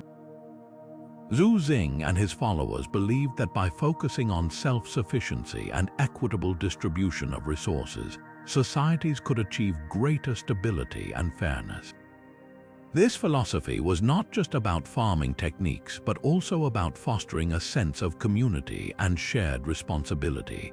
The School of Agriculture's teachings influenced policies and practices, encouraging rulers to prioritize agricultural development and ensure that farmers were supported and respected. Fast forward to today, and the principles of the School of Agriculture are more relevant than ever. In a world grappling with environmental challenges and food insecurity, the emphasis on sustainable farming practices has taken center stage. Modern movements like organic farming, permaculture, and regenerative agriculture echo the School of Agriculture's call for harmony with nature. These practices focus on minimizing environmental impact, preserving soil health, and promoting biodiversity, all of which align with the ancient philosophy's vision of a balanced relationship between humans and the land. The School of Agriculture's emphasis on self-sufficiency also resonates in today's push for local food systems and community-supported agriculture. By reducing reliance on large-scale industrial farming and encouraging small-scale, sustainable practices, communities can become more resilient and less vulnerable to global supply chain disruptions. Urban farming initiatives, rooftop gardens, and community gardens are modern expressions of the School of Agriculture's ideals, bringing people closer to the source of their food and fostering a deeper connection to the environment. Moreover, the School of Agriculture's focus on equitable resource distribution finds its modern counterpart in movements advocating for food justice and fair trade. These efforts aim to address inequalities in access to nutritious food and ensure that farmers receive fair compensation for their labor. By drawing on the principles of the School of Agriculture, these movements highlight the importance of ethical and sustainable practices in creating a more just and sustainable food system. As we explore the enduring legacy of the School of Agriculture, it's clear that its teachings offer valuable insights for addressing some of the most pressing challenges of our time. By embracing its emphasis on self-sufficiency, sustainability, and community, we can work toward a future where agriculture not only feeds the world but also nurtures the planet and its people. Next, we'll delve into another fascinating philosophy, the School of Diplomacy and its timeless lessons on negotiation and strategy. Now, let's take a closer look at how the School of Agriculture's principles continue to inspire modern sustainable agriculture movements. In today's world, where climate change and environmental degradation are pressing concerns, the ancient philosophy's emphasis on harmony with nature and self-sufficiency has found new life. Modern sustainable farming practices such as organic farming, permaculture, and regenerative agriculture draw directly from the School of Agriculture's core ideas. These methods prioritize soil health, biodiversity, and ecological balance, mirroring the ancient belief that humans must work in partnership with the land rather than exploit it. One of the most striking examples of this influence is the rise of permaculture, a design system that mimics natural ecosystems to create sustainable and self-sufficient agricultural systems. Permaculture principles such as observing and working with nature, reducing waste, and fostering diversity align closely with the School of Agriculture's teachings. By integrating these ideas, modern farmers are able to cultivate food in ways that not only sustain but also regenerate the environment, ensuring that the land remains fertile and productive for future generations. Another area where the School of Agriculture's legacy shines is in the growing popularity of urban farming and community gardens. These initiatives bring agriculture back into cities, transforming underutilized spaces into thriving green areas that provide fresh, locally grown produce. Urban farming not only reduces the carbon footprint associated with transporting food over long distances, but also reconnects people with the process of growing their own food. This echoes the School of Agriculture's vision of fostering a deep connection between communities and the land they depend on. The philosophy's focus on equitable resource distribution also resonates strongly in modern movements advocating for food justice and fair trade. Organizations and initiatives around the world are working to ensure that farmers receive fair wages and that nutritious food is accessible to all, regardless of socioeconomic status. These efforts reflect the School of Agriculture's belief in the importance of fairness and shared responsibility, reminding us that a sustainable food system must also be a just one. As we face the challenges of feeding a growing global population while protecting the planet, the School of Agriculture's principles offer a roadmap for creating a more sustainable and equitable future. By embracing its wisdom, we can develop agricultural practices that nourish both people and the environment, ensuring that the land remains a source of life and abundance for generations to come. Next, we'll explore the School of Diplomacy and its timeless lessons on negotiation and strategy, which continue to shape how we navigate complex relationships and conflicts in the modern world. Now, shifting our focus to the art of negotiation and strategy, we turn to the School of Diplomacy, an ancient Chinese philosophy that has left an indelible mark on how we approach conflict resolution and international relations. Rooted in the Warring States period, a time of intense political fragmentation and competition, the school of diplomacy emerged as a practical guide for navigating complex alliances and rivalries. Its teachings emphasized the importance of persuasion, adaptability, and strategic foresight, offering tools for achieving harmony and stability in a fractured world. At its core, the school of diplomacy was built on the idea that words and ideas could be as powerful as weapons. Diplomats and strategists of the time were trained to analyze the motivations of others, anticipate their moves, and craft arguments that could sway even the most stubborn opponents. This focus on understanding human psychology and leveraging it for mutual benefit remains a cornerstone of modern diplomacy. Today, whether in international treaties, business negotiations, or even interpersonal relationships, the principles of the school of diplomacy continue to guide how we navigate conflicts and build alliances. One of the most striking modern applications of this philosophy can be seen in international diplomacy. Nations rely on skilled negotiators to broker peace agreements, resolve disputes, and foster cooperation on global issues like climate change and trade. The ability to listen, empathize, and find common ground hallmarks of the school of diplomacy are essential for creating solutions that benefit all parties involved.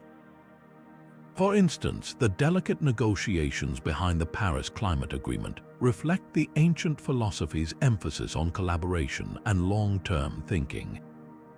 Beyond the realm of politics, the school of diplomacy's principles also influence modern business practices. Corporate leaders and entrepreneurs often draw on its strategies to navigate competitive markets, forge partnerships, and resolve internal conflicts. Techniques like active listening, strategic compromise, and the art of persuasion are directly rooted in this ancient philosophy, proving its timeless relevance in achieving success and harmony in professional settings.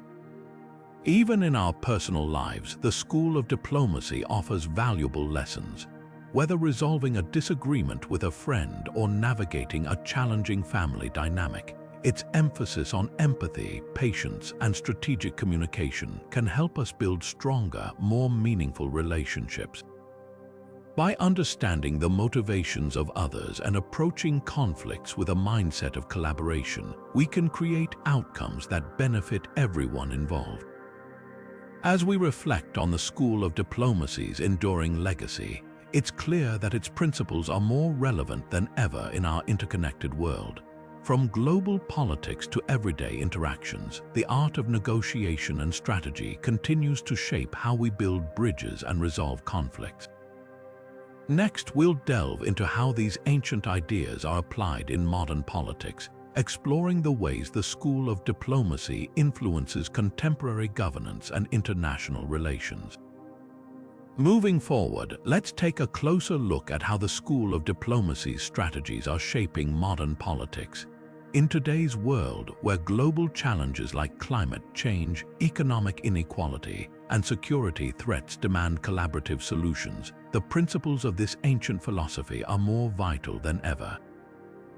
Modern diplomats and political leaders often rely on the school of diplomacy's emphasis on understanding human motivations, fostering trust, and crafting win-win solutions to navigate the complexities of international relations. One notable example is the role of back-channel negotiations in resolving conflicts. These behind-the-scenes discussions, often conducted away from the public eye, allow parties to explore common ground without the pressure of public scrutiny. This approach mirrors the school of diplomacy's focus on adaptability and strategic foresight, enabling negotiators to address sensitive issues and build mutual understanding before formal agreements are reached. For instance, the back-channel talks that led to the Iran nuclear deal demonstrate how ancient principles of diplomacy can still drive meaningful progress in contemporary politics. Another key application lies in multilateral diplomacy, where multiple nations come together to address shared challenges. The school of diplomacy's emphasis on collaboration and long-term thinking is evident in forums like the United Nations and the G20 summits. Here, leaders work to balance competing interests, negotiate compromises, and create frameworks for collective action. The Paris Climate Agreement, for example, showcases how nations can set aside differences to achieve a common goal, embodying the ancient philosophy's vision of harmony through cooperation. In addition to international diplomacy, the School of Diplomacy's strategies are also shaping domestic politics. Political leaders often use its principles to build coalitions, mediate disputes, and pass legislation. By understanding the priorities of different stakeholders and crafting messages that resonate across party lines, they can create policies that address the needs of diverse populations. This approach is particularly crucial in polarized environments, where finding common ground is essential for governance and stability. The School of Diplomacy's influence extends beyond formal politics into grassroots movements and advocacy. Activists and community leaders draw on its principles to build alliances, negotiate with policymakers, and drive social change. By focusing on empathy, strategic communication, and mutual benefit, they can amplify their impact and create lasting solutions to pressing issues. As we reflect on the School of Diplomacy's role in modern politics, it's clear that its timeless principles continue to guide how we navigate conflicts and build alliances in an increasingly interconnected world. From high-stakes international negotiations to local advocacy efforts, the art of diplomacy remains a powerful tool for fostering understanding and cooperation. Next, we'll explore how these ancient strategies are applied in another critical area, modern defense and military science. Now, let's turn our attention to the School of the Military, a philosophy that has shaped the art of warfare and strategy for centuries. Rooted in ancient Chinese thought, this school emphasizes the importance of preparation, adaptability, and understanding the psychology of both allies and adversaries. Its teachings, which date back to the Warring States period, were designed to help leaders navigate the chaos of battle and secure victory through careful planning and tactical brilliance. At its core, the School of the Military focuses on the idea that warfare is not just about brute force but about outthinking the opponent. Ancient texts like Sun Tzu's The Art of War are foundational to this philosophy, offering timeless principles such as knowing your enemy, leveraging terrain, and striking at the right moment. These ideas were revolutionary for their time, shifting the focus from sheer numbers to strategic ingenuity. Historically, this approach allowed smaller, less equipped armies to triumph over larger forces by exploiting weaknesses and maximizing strength. In modern military science, the principles of the School of the Military remain deeply influential. Today's armed forces rely on advanced technology and intelligence gathering, but the underlying strategies still echo ancient wisdom. For example, the concept of asymmetric warfare, where smaller or less conventional forces use unconventional tactics to counter stronger opponents, draws directly from these teachings. Modern militaries also emphasize the importance of psychological operations, or PSYOPs, which aim to influence the morale and decision-making of adversaries. A direct application of the School of Military's focus on understanding human behavior in conflict. Beyond the battlefield, the School of the Military's strategies have found applications in cybersecurity and defense planning. In an era where digital threats are as significant as physical ones, the philosophy's emphasis on foresight and adaptability is crucial. Cybersecurity experts, for instance, use these principles to anticipate attacks, protect critical infrastructure, and respond to breaches with precision. Similarly, defense planners apply these strategies to prepare for emerging threats, ensuring that nations remain resilient in the face of evolving challenges. The School of the Military also influences leadership training within modern armed forces. Officers are taught to think critically, adapt to changing circumstances, and make decisions under pressure, skills that are central to this ancient philosophy. By blending historical wisdom with contemporary knowledge, military leaders are better equipped to navigate the complexities of modern warfare. As we consider the enduring relevance of the school of the military, it's clear that its principles transcend time and technology. Whether on the battlefield or in the digital realm, the art of strategy remains a cornerstone of success.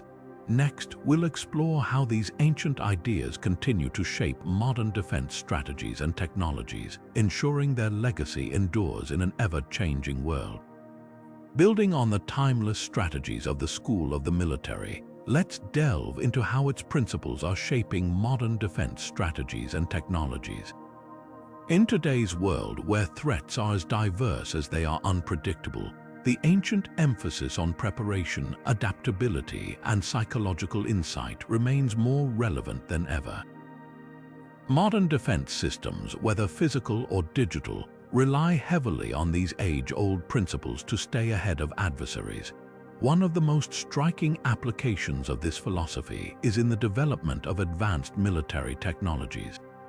Drones, for instance, embody the school of the military's focus on minimizing risk while maximizing impact.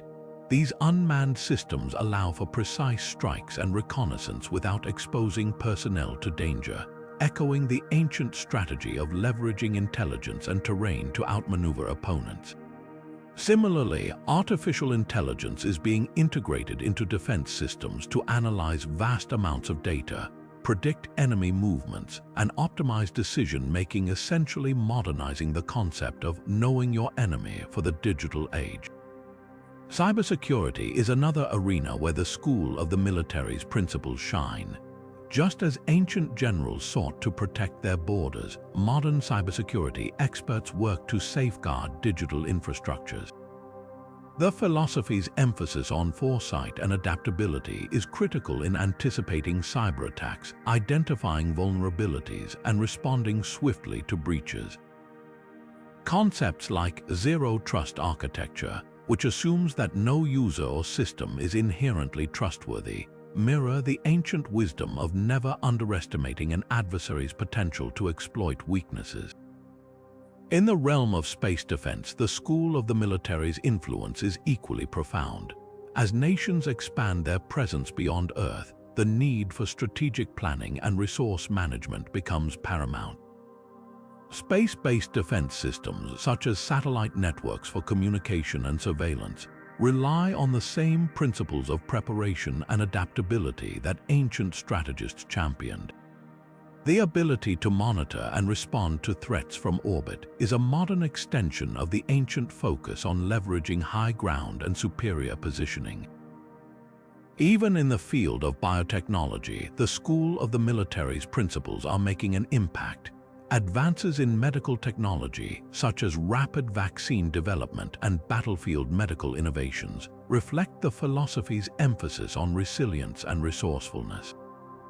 These breakthroughs not only enhance the survivability of troops, but also ensure that military forces remain operational under the most challenging conditions. As we look to the future, the school of the military's teachings continue to guide the evolution of defense strategies and technologies. From artificial intelligence to space exploration, the ancient focus on strategy, adaptability, and psychological insight remains a cornerstone of modern military science. Next, we'll explore how these principles are being applied in leadership training, ensuring that the legacy of this ancient philosophy endures in the minds and actions of today's military leaders. Now, shifting our focus from the strategic insights of the school of the military, let's explore the profound wisdom of the school of medicine, an ancient Chinese philosophy dedicated to health and healing. Rooted in the belief that the human body is a microcosm of the natural world, this school of thought emphasizes balance, harmony, and the interconnectedness of all things. Its principles have shaped traditional Chinese medicine for thousands of years and continue to influence modern approaches to health and wellness. The school of medicine traces its origins back to ancient texts like the Huangdi Nijing or the Yellow Emperor's Classic of Medicine, which laid the foundation for understanding the body's energy systems known as Qi. Central to this philosophy is the idea that health is achieved through the balance of yin and yang, the complementary forces that govern the universe, and the harmonious flow of qi through the body's meridians. When these elements are in equilibrium, the body thrives. When they are disrupted, illness arises. This holistic approach to health considers not only physical symptoms but also emotional, mental, and environmental factors, making it a comprehensive system of healing. One of the most enduring contributions of the school of medicine is its emphasis on prevention rather than cure. Ancient practitioners believed that maintaining health was far more effective than treating disease, a principle that resonates strongly in today's wellness-focused culture. Practices like acupuncture, herbal medicine, and Tai Chi were developed to restore balance and promote vitality, offering natural solutions to a wide range of ailments. These methods are still widely used today, both within and outside of China, as people seek alternatives to conventional medicine. In modern times, the School of Medicine's principles have found new relevance in the growing field of integrative medicine, which combines traditional practices with modern medical science. For example, acupuncture is now recognized for its ability to alleviate chronic pain, reduce stress, and even support mental health. Similarly, herbal remedies like ginseng and astragalus are studied for their immune-boosting and anti-inflammatory properties, bridging the gap between ancient wisdom and contemporary research. The philosophy's focus on holistic health has also influenced modern approaches to mental and emotional well-being.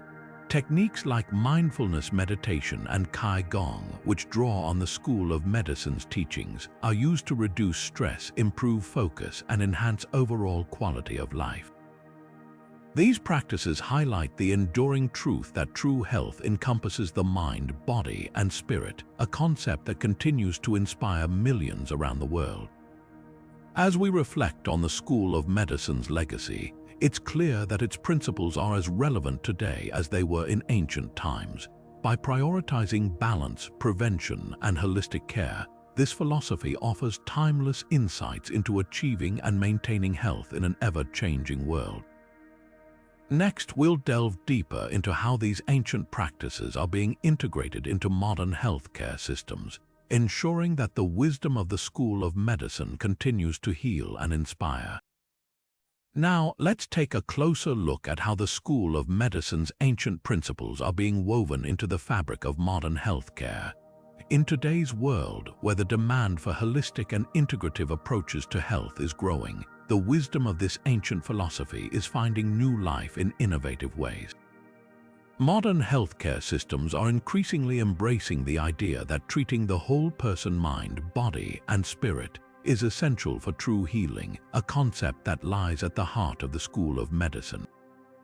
One of the most notable examples of this integration is the rise of integrative medicine, a field that combines traditional Chinese medical practices with modern scientific methods. Acupuncture, for instance, has gained widespread recognition for its effectiveness in managing chronic pain, reducing stress, and even aiding in recovery from surgery. Hospitals and clinics around the world now offer acupuncture as part of their treatment plans, blending ancient techniques with cutting-edge medical knowledge. This fusion not only validates the School of Medicine's principles, but also expands their reach to a global audience. Herbal medicine, another cornerstone of the School of Medicine, is also making waves in modern healthcare.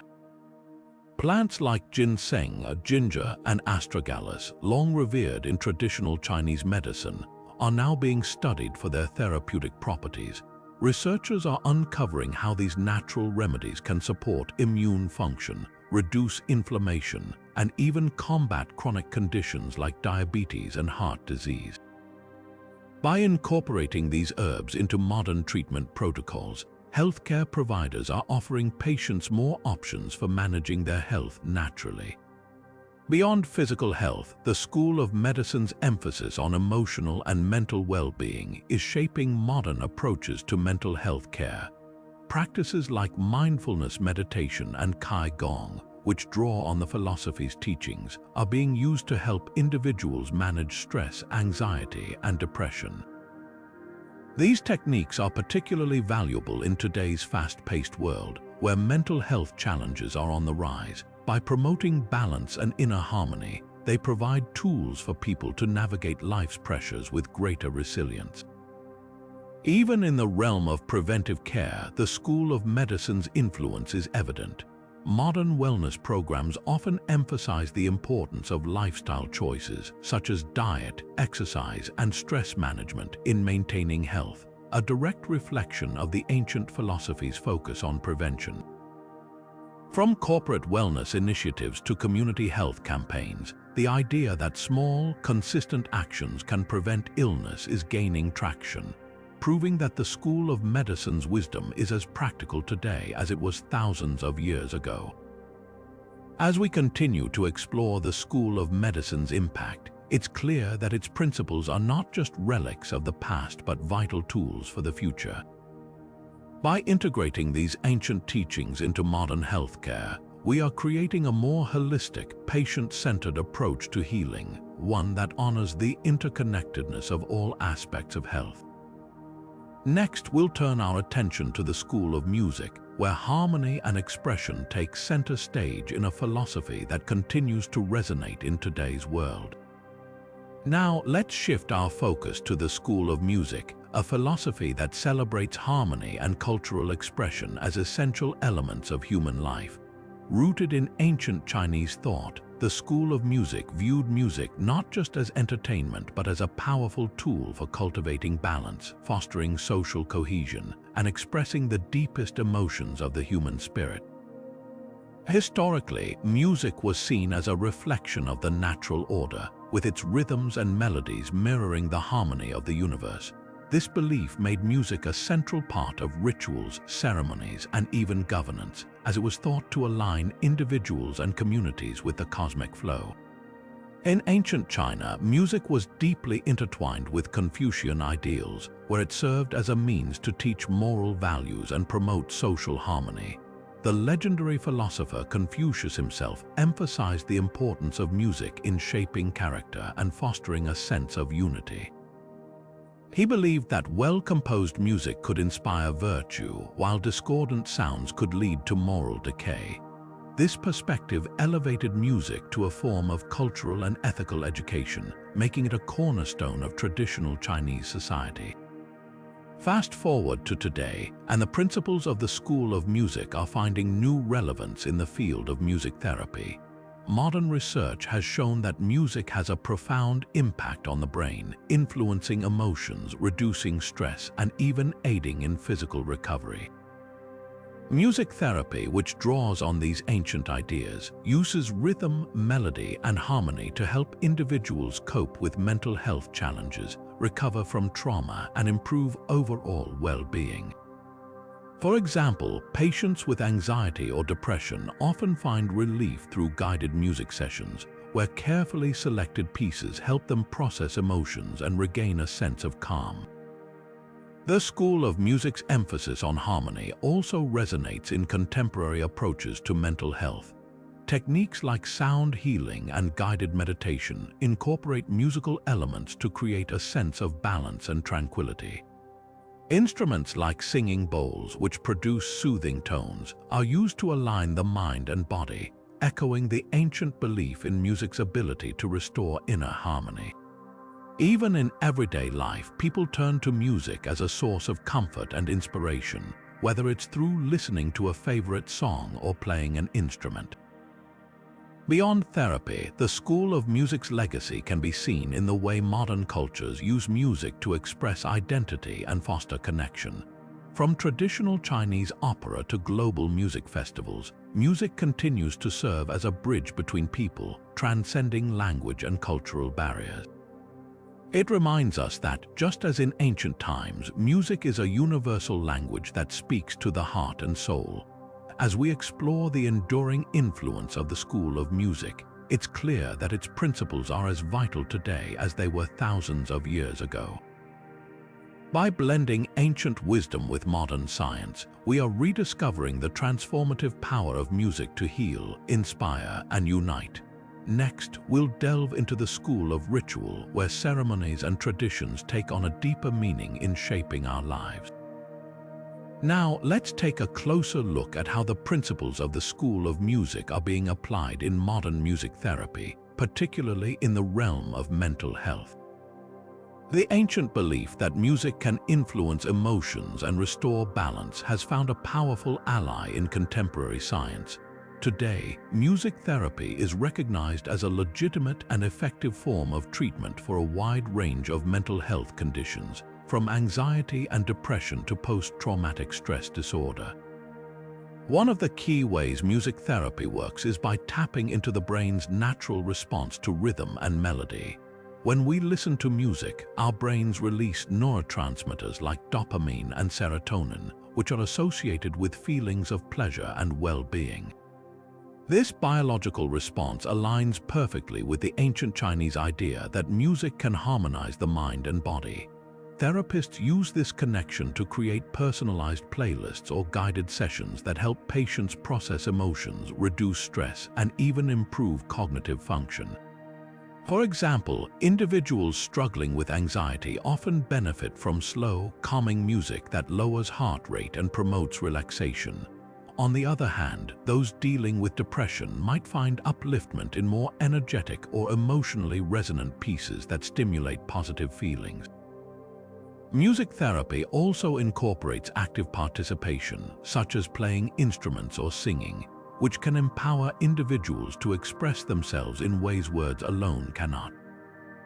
Another fascinating application is in trauma recovery. Music therapy provides a safe space for individuals to explore and release painful emotions without the need for direct verbal communication. This is especially valuable for those who find it difficult to articulate their experiences. By engaging with music, they can gradually rebuild a sense of safety and control, which are often disrupted by trauma. The school of music's emphasis on harmony and balance is also evident in modern sound healing practices. Techniques like binaural beats, which use specific sound frequencies to influence brainwave activity, are rooted in the idea that sound can restore equilibrium to the mind and body. Instruments like Tibetan singing bowls, which produce rich, resonant tones, are used to create a meditative state that aligns with the ancient belief in music's ability to connect us to the natural order. What's truly remarkable is how these ancient principles are being validated by modern research. Studies have shown that music therapy can reduce symptoms of depression, improve sleep quality, and even enhance memory in patients with cognitive impairments. This fusion of ancient wisdom and contemporary science highlights the timeless relevance of the school of music's teachings. As we continue to explore the transformative power of music, it's clear that its role in healing and well-being is as vital today as it was in ancient China. Whether through therapy, meditation, or simply listening to a favorite song, music remains a universal tool for fostering harmony within ourselves and with the world around us. Next, we'll turn our attention to the school of ritual, where we'll uncover how ancient ceremonies and traditions continue to shape our lives in meaningful ways. Now, let's step into the world of the school of ritual, where ceremonies and social order take center stage. Rooted in ancient Chinese philosophy, this school emphasized the importance of rituals as a way to maintain harmony, structure, and respect within society. Rituals weren't just about tradition. They were seen as essential tools for fostering moral behavior, strengthening relationships, and creating a sense of unity among people. From grand ceremonies honoring ancestors to everyday acts of courtesy, the school of ritual believed that these practices were the glue that held society together. Historically, rituals played a crucial role in shaping Chinese culture and governance. They were deeply intertwined with Confucian ideals, which stressed the importance of propriety and respect for hierarchy.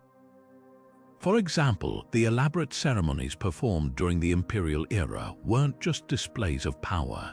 they were symbolic acts that reinforced the emperor's role as the mediator between heaven and earth. Similarly, family rituals such as ancestor worship were seen as a way to honor the past and ensure continuity between generations. These practices weren't just about tradition, they were about creating a shared sense of identity and purpose. Fast forward to today, and you'll find that the principles of the school of ritual are still very much alive. Modern cultural traditions, from weddings and festivals to national holidays, often carry echoes of these ancient practices. Take, for instance, the Lunar New Year celebrations. The meticulous preparations, the family gatherings, and the symbolic foods all reflect the enduring belief in the power of rituals to bring people together and mark important moments in life. Even in Western cultures, rituals like graduation ceremonies or retirement parties serve similar purposes. They provide structure, meaning, and a sense of belonging. But the influence of the school of ritual goes beyond just celebrations. In many ways, it has shaped how we think about social order and etiquette. The idea that small, everyday actions like saying "thank you" or holding the door for someone can contribute to a more harmonious society is deeply rooted in this philosophy. These acts of courtesy aren't just polite gestures, they're modern-day rituals that reinforce respect and cooperation. Interestingly, the school of ritual's emphasis on balance and order has also found its way into modern psychology and organizational behavior. Studies have shown that rituals can reduce anxiety, improve focus, and create a sense of stability in uncertain times.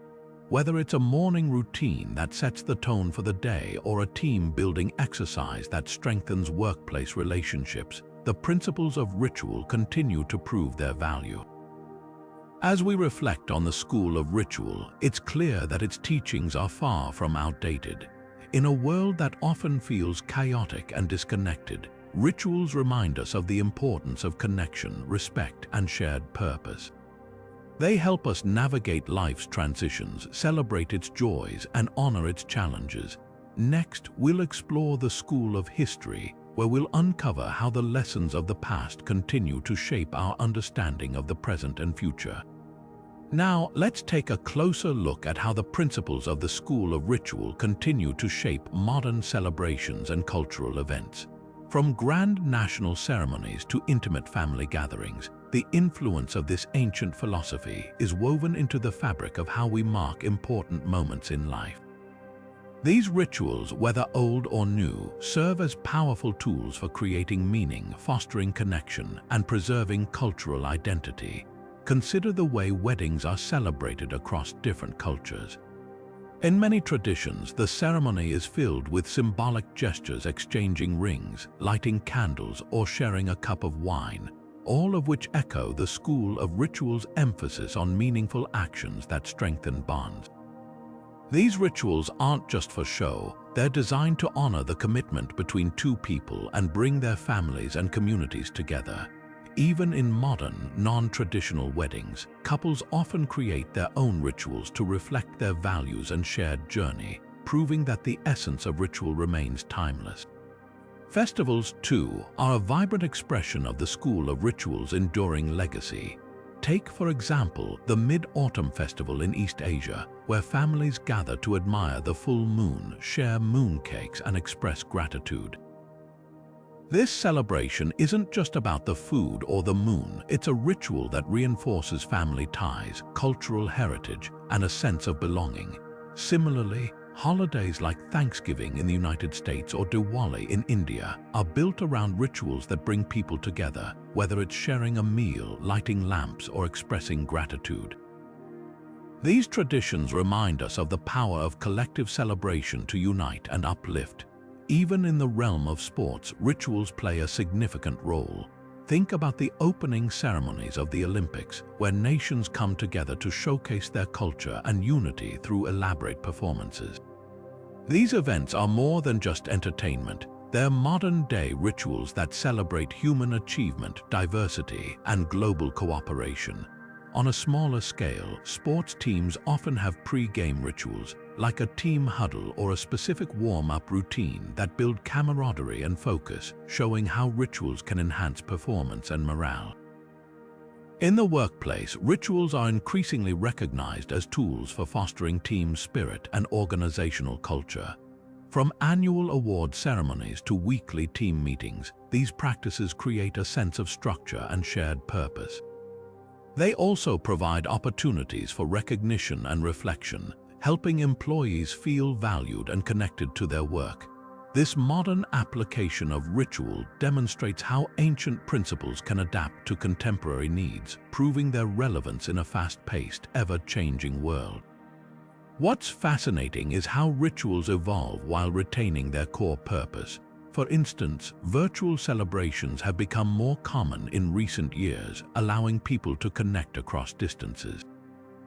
While the format may change, the essence of these rituals, creating connection, marking milestones, and honoring traditions, remains the same. This adaptability highlights the timeless nature of the school of rituals teachings. As we reflect on the role of rituals in modern celebrations, it's clear that they are more than just traditions. They are vital expressions of our shared humanity. They remind us of who we are, where we come from, and what we value. Whether it's a birthday party, a religious ceremony, or a national holiday, rituals continue to shape our lives in profound and meaningful ways. Next, we'll turn our attention to the school of history, where we'll explore how the lessons of the past continue to guide us in the present. Now, let's shift our focus to the school of history, a philosophy that places immense value on recording and learning from the past. Rooted in ancient Chinese thought, this school of philosophy emphasizes the importance of understanding history, not just as a collection of events, but as a guide for the present and future. The school of history teaches us that by studying the successes and failures of those who came before us, we can make wiser decisions and build a better world. Historically, the school of history played a crucial role in shaping Chinese governance and culture. Ancient historians like Sima Qian, often referred to as the father of Chinese historiography, meticulously documented the rise and fall of dynasties, the lives of emperors, and the struggles of ordinary people. These records weren't just about preserving facts, they were meant to provide moral lessons and insights for future generations. Sima Qian's work, for example, wasn't merely a chronicle of events, it was a reflection on human nature, power, and the consequences of actions. This approach to history as a teacher has left a lasting legacy. In modern times, the principles of the school of history continue to influence how we study and interpret the past. Historiography, the study of how history is written and understood, owes much to this ancient philosophy. Modern historians strive to present a balanced view of events, considering multiple perspectives and uncovering hidden narratives. This approach aligns with the school of history's emphasis on learning from the past to inform the present. For instance, the study of colonialism, revolutions, or social movements often draws on historical records to understand their causes and effects, helping us address contemporary issues like inequality and justice. The school of history also reminds us that history is not static. It evolves as new evidence and interpretations emerge. Take, for example, the way we now view the contributions of marginalized groups in history. By revisiting historical records with a critical eye, historians have brought to light the stories of women, indigenous peoples, and other underrepresented communities. This shift reflects the school of history's belief in the importance of a comprehensive and inclusive understanding of the past. Beyond academia, the school of history's influence can be seen in how societies commemorate their heritage. Museums, memorials, and cultural preservation efforts all stem from the idea that history matters. These institutions serve as modern-day rituals of remembrance, ensuring that the lessons of the past are not forgotten. For example, the preservation of ancient artifacts or the restoration of historical sites allows us to connect with our ancestors and appreciate their achievements and struggles. In education, the School of History's principles are embedded in how we teach the next generation. History classes are designed not just to memorize dates and events, but to encourage critical thinking and empathy. By analyzing historical decisions and their outcomes, students learn to think about cause and effect, ethical dilemmas, and the complexities of human behavior. This approach prepares them to navigate the challenges of their own time with wisdom and insight. As we reflect on the School of History, it's clear that its teachings are as relevant today as they were centuries ago. By valuing the past, we gain a deeper understanding of ourselves and the world around us. History is not just a record of what has been, it's a compass that guides us toward a better future. Next, we'll explore the School of Literature, where we'll uncover how ancient philosophies continue to shape the stories we tell and the lessons we learn from them. Turning our attention to the classroom, the principles of the School of History continue to shape how we teach and learn about the past in modern education. This ancient philosophy's emphasis on understanding history as a guide for the present is deeply embedded in the way history is taught today. Rather than simply memorizing dates and events, students are encouraged to engage critically with historical narratives, analyzing causes, effects, and the broader implications of past actions. This approach not only fosters a deeper understanding of history, but also equips students with the tools to think critically about the world around them. One of the key ways the School of History influences modern education is through the emphasis on primary sources. Students are often asked to examine original documents, artifacts, and first-hand accounts to draw their own conclusions. This method mirrors the meticulous record-keeping of ancient Chinese historians like Sima Qian, who believed that first-hand evidence was essential for understanding the truth of the past. By engaging directly with primary sources, students learn to question assumptions, evaluate evidence, and develop their own interpretations, skills that are invaluable in both academic and real-world context. Another important aspect is the focus on multiple perspectives. The School of History teaches us that history is not a single, unchanging story, but a collection of diverse experiences and viewpoints. Modern history education reflects this by incorporating the voices of marginalized groups, such as women, indigenous peoples, and minority communities, who are often excluded from traditional historical narratives. This inclusive approach not only enriches our understanding of the past, but also promotes empathy and social awareness among students. For example, studying the civil rights movement through the eyes of activists, policymakers, and everyday citizens provides a more nuanced and comprehensive picture of this pivotal period.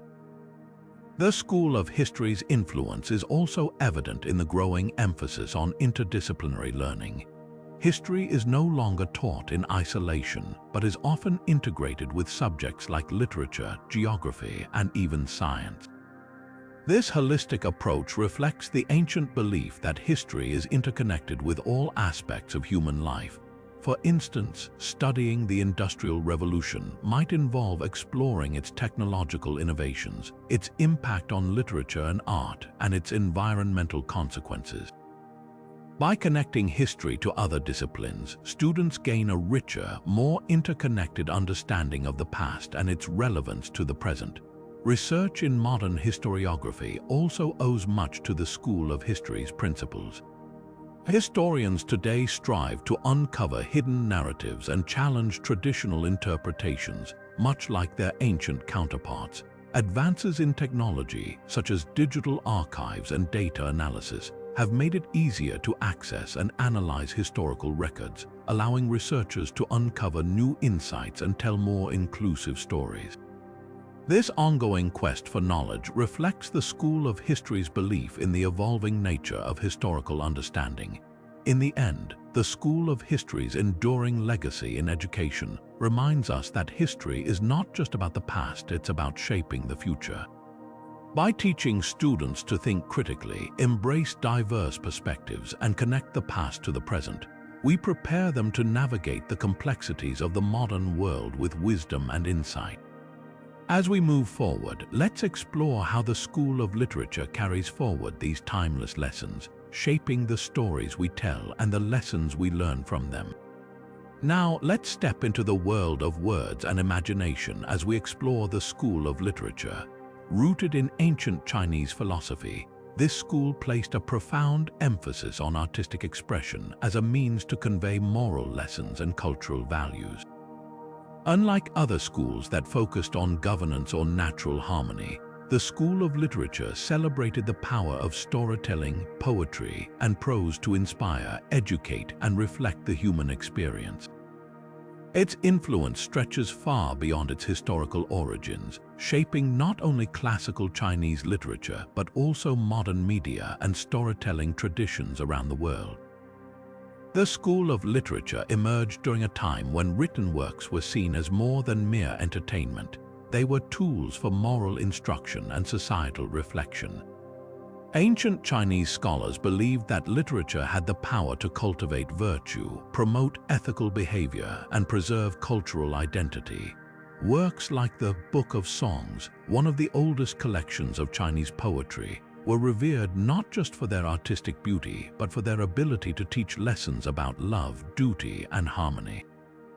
This belief in the moral purpose of literature laid the foundation for a tradition that continues to resonate today. In modern times, the principles of the school of literature are alive and well, particularly in how stories are used to convey universal truths and ethical dilemmas. Think about the novels, films, and television shows that captivate us. They often explore themes of justice, sacrifice, and human resilience, echoing the moral lessons championed by ancient Chinese writers. For example, a contemporary film about overcoming adversity might draw on the same themes of perseverance and integrity found in classical Chinese tales. This enduring connection shows how the school of literature's focus on moral storytelling transcends time and culture. The school of literature also highlights the importance of artistic expression as a form of cultural preservation. In ancient China, literature was a way to document history, celebrate traditions, and pass down wisdom from one generation to the next. Today, this idea is reflected in the way modern media preserves and reinterprets cultural narratives. From adaptations of classic novels to documentaries that explore historical events, the school of literature's emphasis on storytelling as a cultural bridge remains as relevant as ever. Moreover, the school of literature's influence extends to the way we teach and appreciate stories in education. Just as ancient scholars used literature to impart moral lessons, modern educators often use novels, plays, and films to teach critical thinking, empathy, and ethical reasoning. By analyzing characters' choices and the consequences of their actions, students learn to reflect on their own values and decisions. This approach not only enriches their understanding of literature, but also helps them navigate the complexities of real-life moral dilemmas. As we continue to explore the school of literature, it's clear that its legacy is far from confined to the past. Whether through the pages of a book, the scenes of a movie, or the lyrics of a song, the power of storytelling to inspire, educate, and connect us remains as vital today as it was in ancient China. Next, we'll delve deeper into how these principles shape modern storytelling and media narratives, revealing the timeless relevance of this ancient philosophy. Now, let's take a closer look at how the school of literature's principles continue to shape modern storytelling and media narratives. In today's world, the art of storytelling has evolved dramatically, yet the core ideas championed by ancient Chinese scholars remain deeply embedded in the way we create and consume stories. Whether it's through books, films, television, or even social media, the timeless themes of morality, human connection, and cultural identity still resonate with audiences across the globe. One of the most striking ways the school of literature influences modern storytelling is through its emphasis on moral lessons. Just as ancient Chinese writers used poetry and prose to teach virtues like loyalty, compassion, and integrity, contemporary creators often weave ethical dilemmas into their narratives. Take, for example, the popularity of superhero films. These stories frequently explore themes of justice, sacrifice, and the struggle between good and evil ideas that echo the moral teachings found in classical Chinese literature. By presenting characters who face difficult choices and grow through their experiences, modern storytellers continue to inspire audiences to reflect on their own values and actions. Another key aspect of the school of literature's influence is its focus on cultural preservation. In ancient China, literature served as a way to document history and celebrate traditions, ensuring that important stories and values were passed down through generations.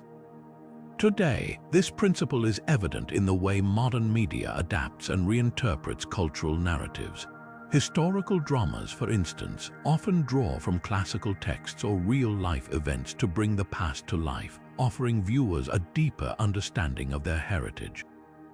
Similarly, documentaries and biopics use storytelling to preserve and honor the legacies of influential figures, keeping their stories alive for future audiences.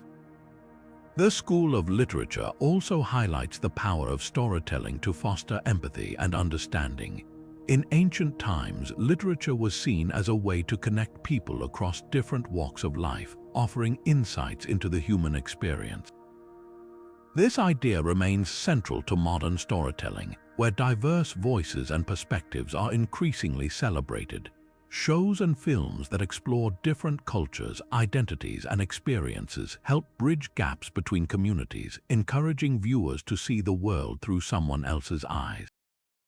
By promoting empathy and inclusivity, these narratives carry forward the school of literature's mission of using stories to unite and enlighten. Moreover, the school of literature's principles are evident in the way stories are structured and told.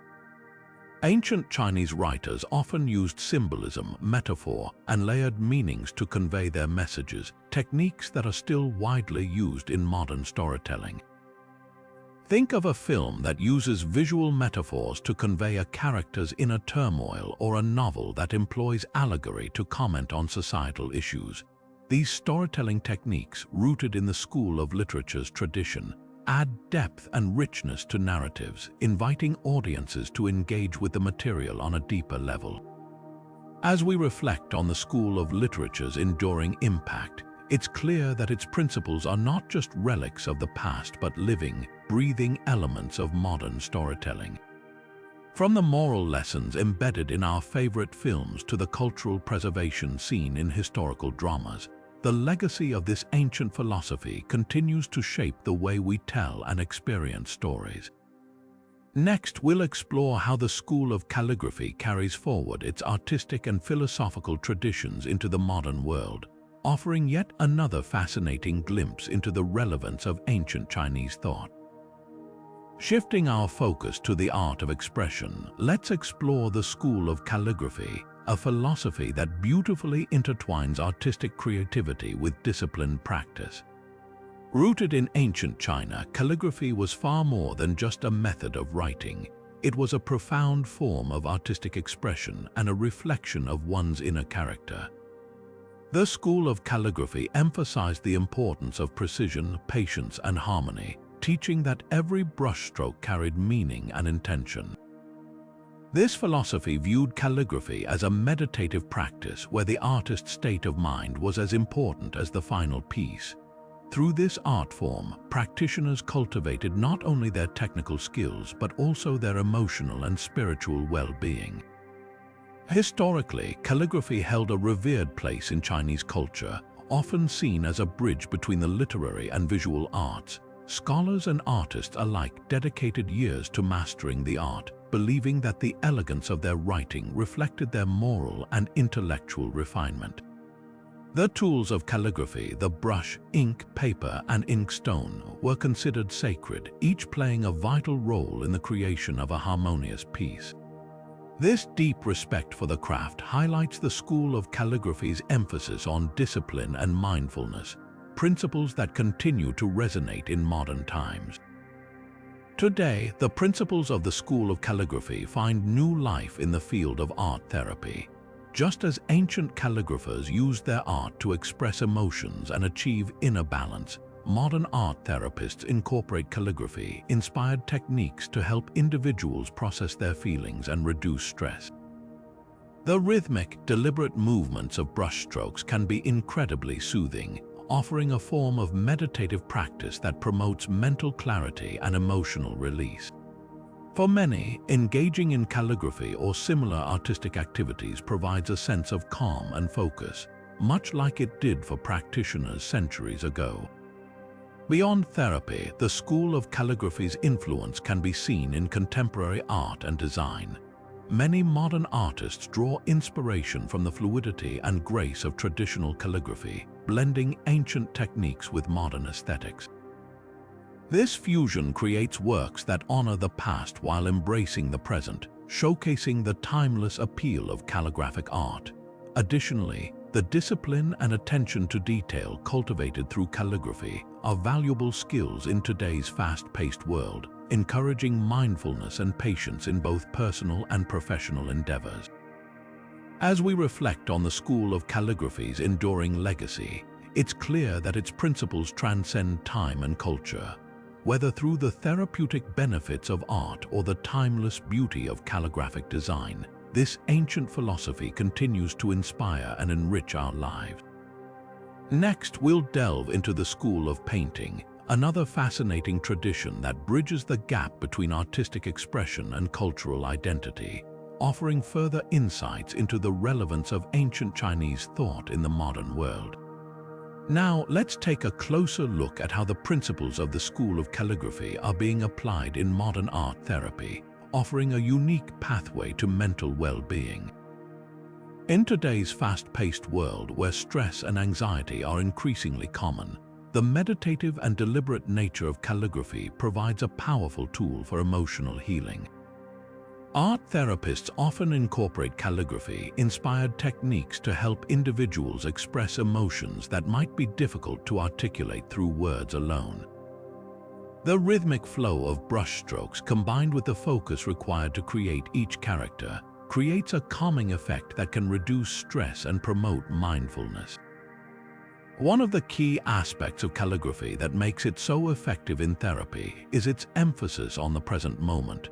Just as ancient calligraphers believed that each stroke reflected their inner state, modern practitioners use this art form to connect with their emotions in real time.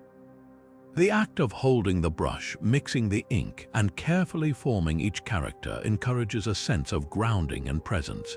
This process allows individuals to slow down, breathe deeply, and focus on the task at hand, which can be incredibly therapeutic for those struggling with anxiety or overwhelming thoughts. Moreover, calligraphy's emphasis on harmony and balance aligns perfectly with the goals of art therapy.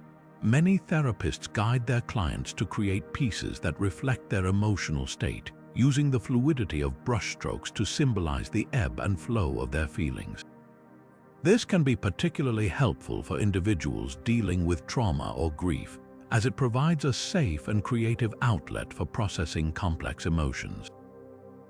The finished piece often serves as a visual representation of their journey, offering a sense of accomplishment and clarity. In addition to its emotional benefits, calligraphy also fosters cognitive skills such as concentration, patience, and fine motor control. These skills are not only valuable in artistic pursuits but also in everyday life, helping individuals build resilience and adaptability. For children and adults alike, engaging in calligraphy can improve focus and self-discipline, making it a versatile tool in therapeutic settings. The school of calligraphy's influence extends beyond individual therapy sessions, inspiring group activities that promote connection and shared creativity. In workshops and community programs, participants come together to practice calligraphy, creating a sense of camaraderie and mutual support. These group settings often lead to meaningful conversations and a deeper understanding of one another's experiences, further enhancing the therapeutic benefits of the practice. As we've seen, the ancient principles of the school of calligraphy continue to offer profound insights into mental well-being, proving that this art form is far more than just a historical tradition. Its ability to foster mindfulness, emotional expression, and personal growth makes it a timeless resource for modern therapy. Next, we'll explore the school of painting, another ancient philosophy that bridges artistic expression with cultural identity, revealing even more ways that these timeless ideas shape our world today. Moving forward, let's turn our attention to the school of painting, a philosophy that has long celebrated the power of visual expression and cultural identity. Rooted in ancient Chinese traditions, this school of thought emphasizes the profound connection between art and the human experience, offering a window into the soul of both the artist and the society they represent. Historically, Chinese painting was not merely about creating beautiful images. It was a deeply spiritual practice that sought to capture the essence of nature, humanity, and the universe itself. Artists were seen as interpreters of the world, using their brushes to convey emotions, philosophies, and cultural values that words alone could not express. One of the most distinctive features of the school of painting is its focus on harmony between the artist and their subject. Traditional Chinese paintings often depict landscapes, animals, and human figures in a way that reflects the Taoist principle of unity with nature. The use of flowing lines, subtle shading, and empty space creates a sense of balance and tranquility, inviting viewers to contemplate the deeper meaning behind the artwork. This approach not only highlights the beauty of the natural world, but also encourages a meditative state of mind, making it a powerful tool for self-reflection and emotional connection. In modern times, the principles of the school of painting continue to inspire contemporary artists around the globe. Many creators draw on its techniques and philosophies to explore themes of identity, heritage, and the human condition. For instance, the use of minimalist compositions and symbolic imagery in modern art can be traced back to the influence of Chinese painting traditions.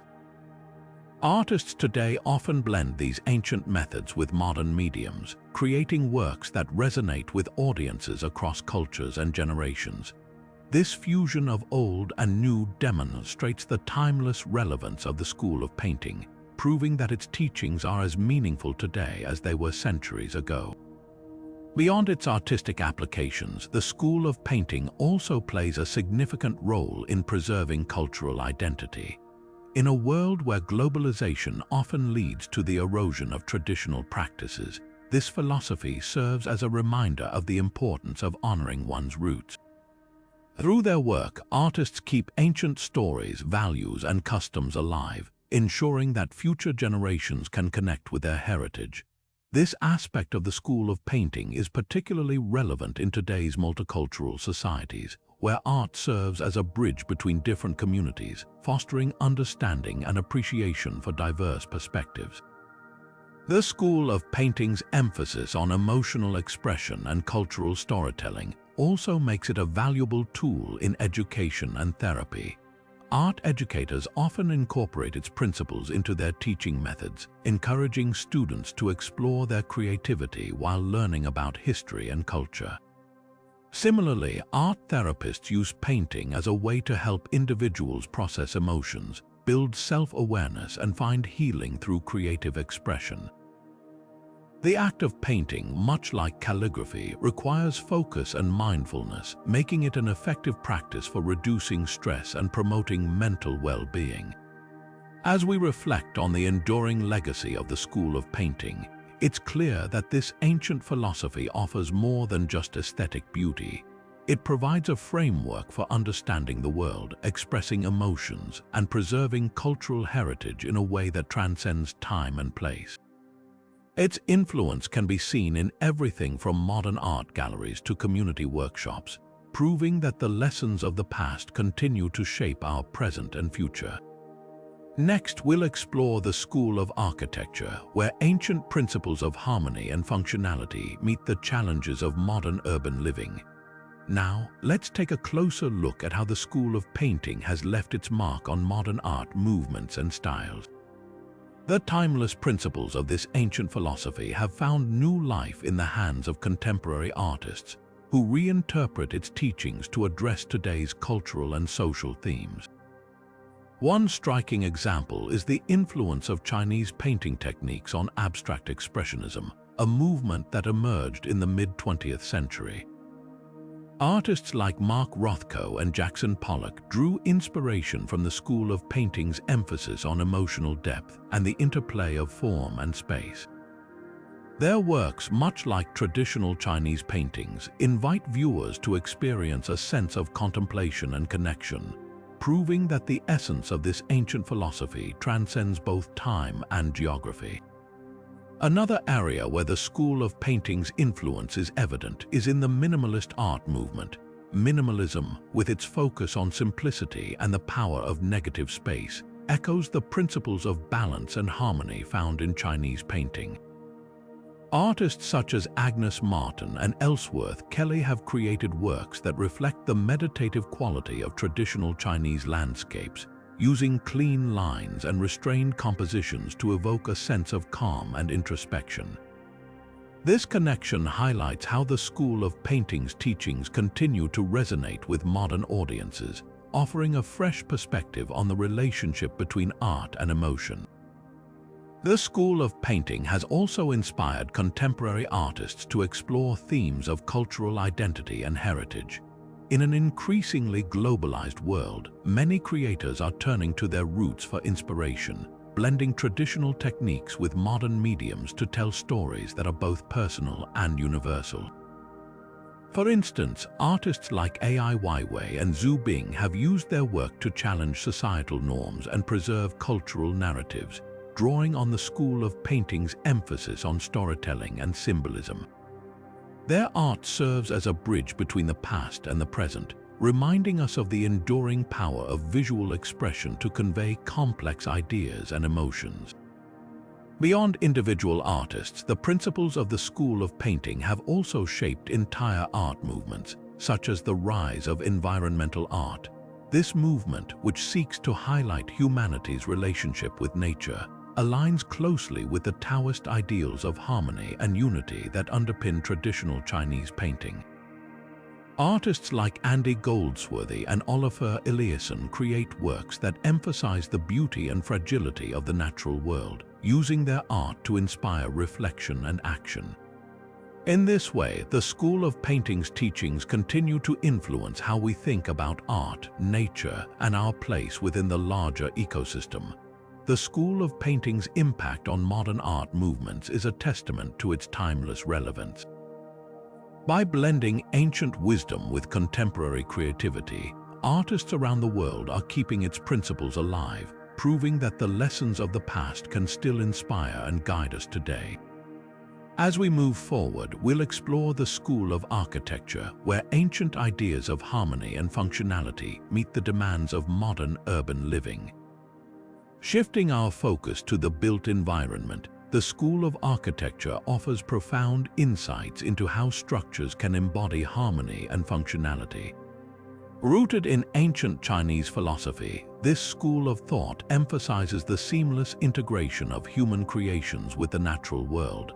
Historically, Chinese architecture was guided by principles of balance, symmetry, and respect for the environment. From the grandeur of the Forbidden City to the elegance of traditional courtyard homes, these structures were designed not just for utility, but to reflect a deeper connection between humanity and nature. The use of materials like wood and stone, along with the incorporation of gardens and water features, created spaces that were both functional and spiritually uplifting. In modern times, the principles of the School of Architecture have found renewed relevance in the field of sustainable design. Architects and urban planners are increasingly turning to these ancient ideas to address the challenges of climate change and resource depletion. For instance, the concept of Feng Shui, which originated from this school, is now widely applied in eco-friendly building designs. Feng Shui emphasizes the flow of energy, or Kai, through a space, encouraging layouts that maximize natural light, ventilation, and harmony with the surrounding environment. This approach not only reduces energy consumption, but also enhances the well-being of those who inhabit these spaces, One notable example of this philosophy in action is the work of architect Wang Shu, who blends traditional Chinese architectural techniques with modern sustainability practices. His designs often feature recycled materials, natural ventilation systems, and green roofs, creating buildings that are both environmentally responsible and aesthetically pleasing. Similarly, the rise of biophilic design in contemporary architecture draws heavily from the school of architecture's emphasis on harmony with nature. This approach incorporates natural elements like plants, water, and natural light into urban spaces, fostering a sense of connection to the environment even in densely populated cities. The school of architecture's influence extends beyond individual buildings to the planning of entire cities.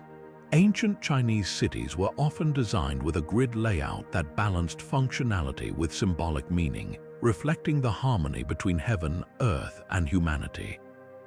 Today, urban planners are revisiting these principles to create sustainable, livable cities. For example, the concept of sponge cities in China, which use permeable surfaces and green infrastructure to manage rainwater, is a direct application of these ancient ideas. By integrating natural systems into urban design, these cities aim to reduce flooding, improve air quality, and enhance the overall quality of life for their residents. As we look to the future, the School of Architecture's teachings remind us that the built environment is not just a collection of structures, but a reflection of our values and relationship with the natural world. By embracing these principles, we can create spaces that are not only functional but also harmonious, sustainable, and deeply connected to the world around us. Next, we'll explore the School of Astronomy, where ancient observations of the cosmos continue to inspire modern scientific discoveries. Turning our attention to the broader landscape of cities, the School of Architecture's principles continue to shape modern urban planning in profound ways. Ancient Chinese cities were meticulously designed to reflect harmony between human activity and the natural world, and this philosophy is now being revived to address the challenges of rapid urbanization and environmental degradation.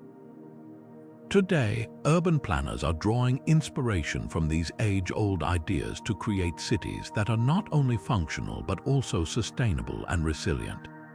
One of the most striking examples of this is the concept of sponge cities, a modern adaptation of ancient Chinese water management techniques.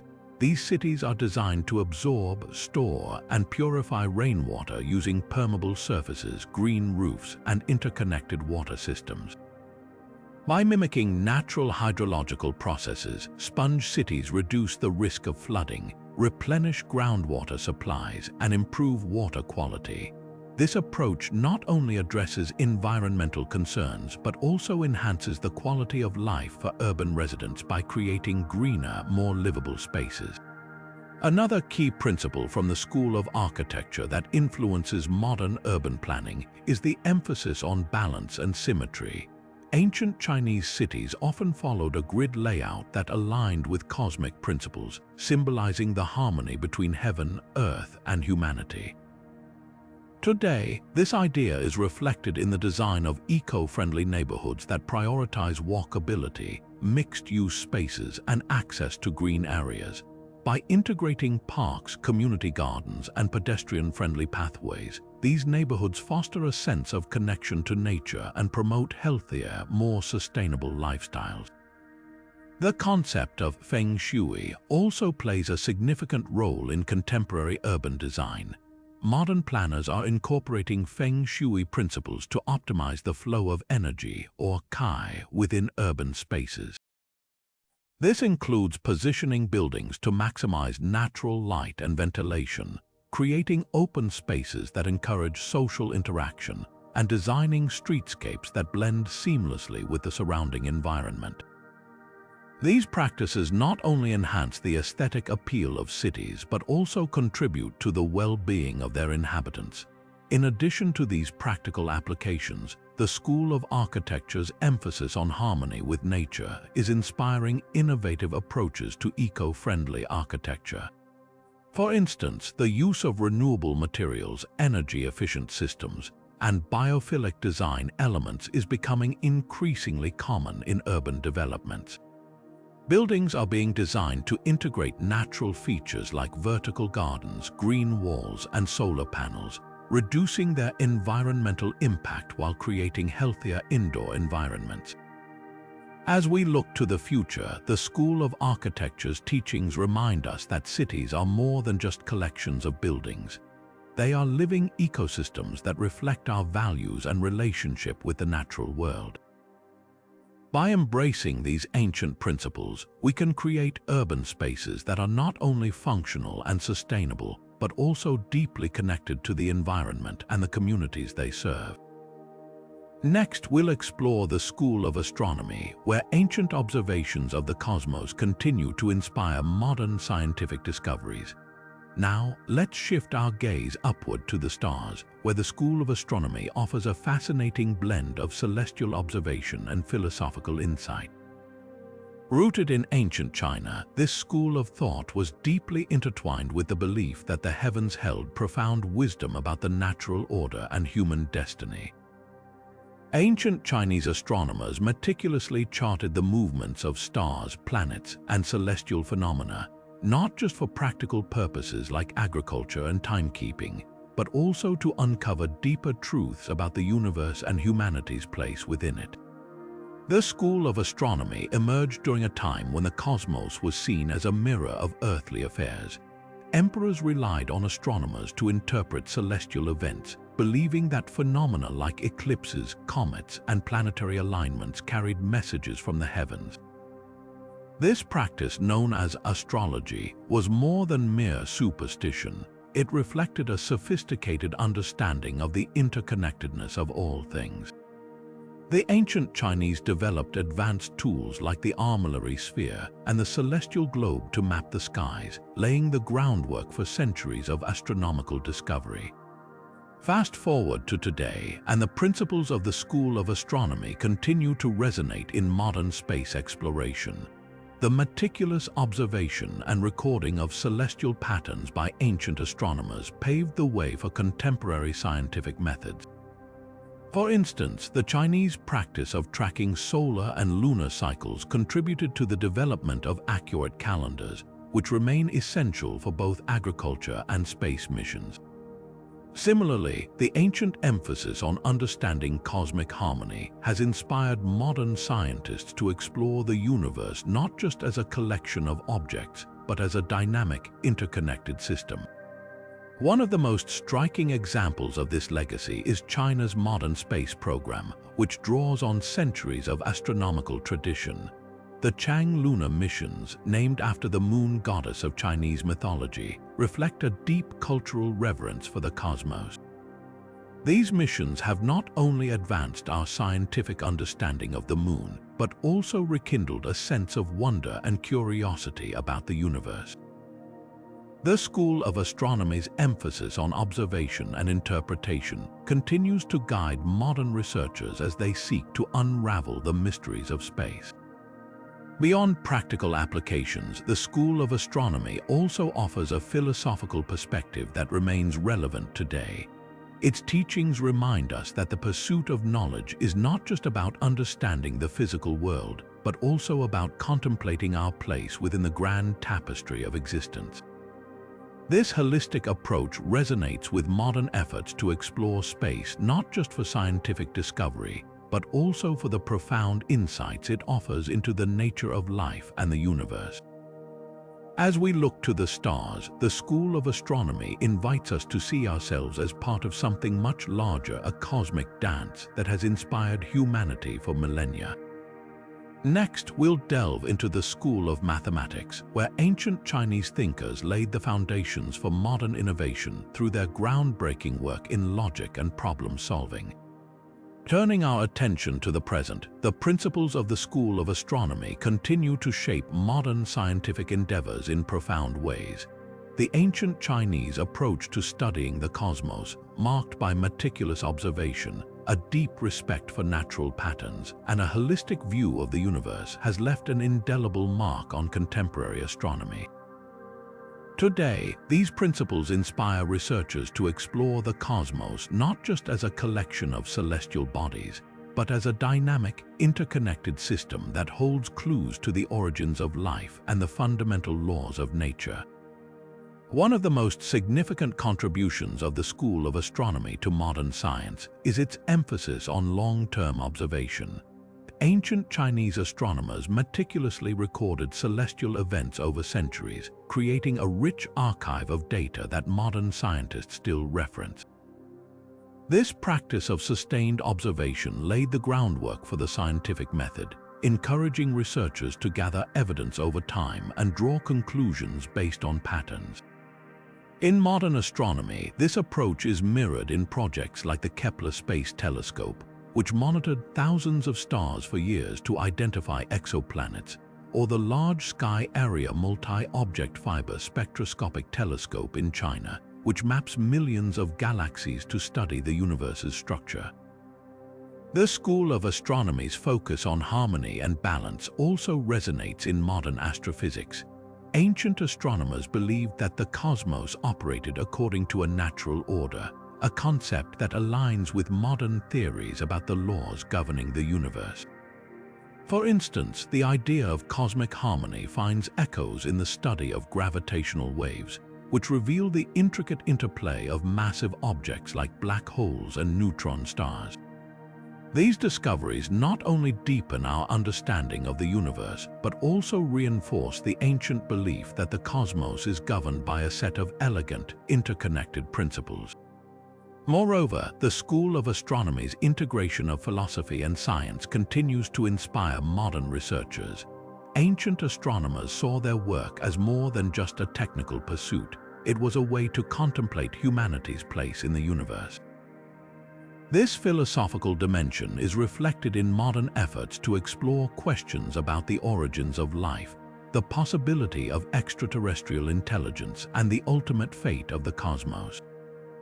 Projects like the Search for Extraterrestrial Intelligence, or SETI, and the study of cosmic microwave background radiation are driven by a desire to understand not just how the universe works, but why it exists at all. China's modern space program is perhaps the most direct example of the school of astronomy's enduring influence. The country's ambitious missions, such as the Tianwen-1 Mars rover and the ongoing Chang lunar exploration program, are rooted in a cultural legacy that values celestial observation and exploration. These missions not only advance scientific knowledge but also honor the ancient tradition of looking to the stars for guidance and inspiration. In essence, the school of astronomy reminds us that the pursuit of knowledge is both a scientific and philosophical journey. Its principles encourage us to approach the cosmos with curiosity, humility, and a sense of wonder, qualities that continue to drive modern astronomical research. As we uncover new mysteries of the universe, we are, in many ways, following in the footsteps of those ancient astronomers who first gazed at the stars and sought to understand their place in the grand scheme of existence. Next, we'll explore the school of mathematics, where ancient Chinese thinkers laid the groundwork for modern innovation through their groundbreaking work in logic and problem solving. Now, let's shift our focus to the school of mathematics, where ancient Chinese thinkers made groundbreaking contributions that continue to shape our modern world. Rooted in a deep appreciation for logic and problem solving, this school of thought laid the foundation for many of the mathematical principles we rely on today. From calculating the movements of celestial bodies to designing intricate engineering projects, the school of mathematics was far ahead of its time, blending practicality with intellectual rigor. Historically, the school of mathematics emerged during a period when China was making significant advancements in science and technology. Ancient mathematicians developed sophisticated methods for solving complex problems, such as the 9 Chapters on the Mathematical Art, a text that covered everything from arithmetic to geometry and even early forms of algebra. This work not only served as a practical guide for governance, trade, and construction, but also demonstrated a profound understanding of abstract concepts. For instance, the Chinese were among the first to use negative numbers, a concept that was revolutionary at the time and remains fundamental in modern mathematics. One of the most remarkable aspects of the school of mathematics was its emphasis on logic and systematic thinking. Ancient Chinese mathematicians approached problems with a methodical mindset, breaking them down into smaller, manageable parts, a technique that mirrors modern problem-solving strategies. This logical framework was essential for tasks like land surveying, calendar creation, and even predicting astronomical events. Their ability to think critically and systematically paved the way for innovations that would later influence the development of mathematics worldwide. Fast forward to today, and the legacy of the school of mathematics is evident in fields like technology and engineering. The principles of logic and precision that ancient mathematicians championed are now integral to computer science, where algorithms and data structures rely on the same systematic thinking. For example, the binary system, which forms the backbone of modern computing, has roots in ancient Chinese mathematical concepts. Similarly, engineering marvels like skyscrapers, bridges, and even space exploration rely on mathematical models that trace their origins to these early thinkers. Moreover, the school of mathematics' focus on practical applications continues to inspire modern innovation. Ancient mathematicians didn't just theorize, they solved real-world problems, from designing irrigation systems to optimizing trade routes. This pragmatic approach is mirrored in today's engineering projects, where mathematical models are used to predict outcomes, optimize designs, and ensure safety. Whether it's developing sustainable energy solutions or creating cutting-edge technology, the principles of the school of mathematics remain as relevant as ever. In essence, the school of mathematics reminds us that the pursuit of knowledge is not just an intellectual exercise, it's a tool for shaping the world around us. Its emphasis on logic, problem-solving, and practical application continues to drive progress in fields that define our modern lives. As we explore the next section, we'll delve into how these mathematical principles have fueled innovation in ways that even the ancient thinkers might have found awe-inspiring.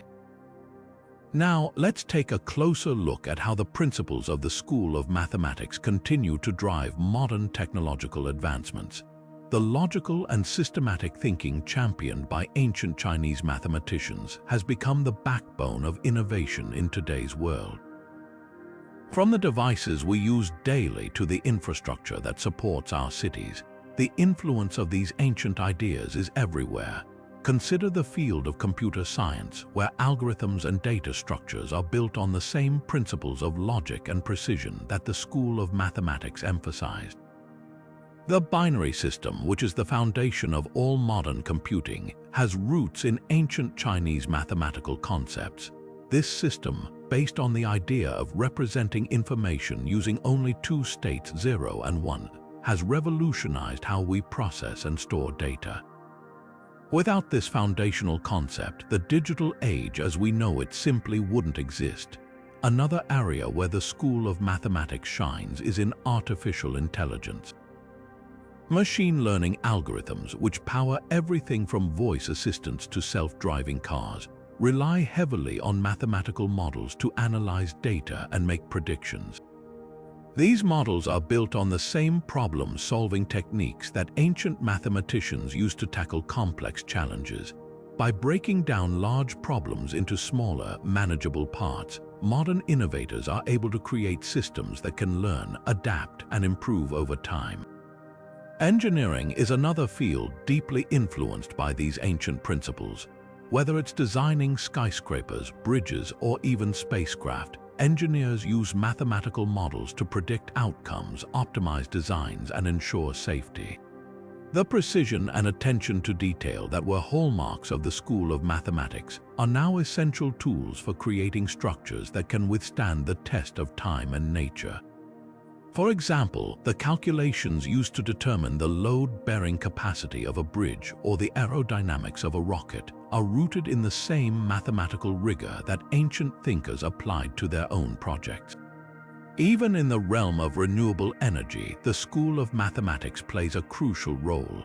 Engineers and scientists use mathematical models to optimize the efficiency of solar panels, wind turbines, and other sustainable technologies. By applying these principles, they can maximize energy output while minimizing environmental impact, paving the way for a greener future. In essence, the school of mathematics has left an indelible mark on modern innovation.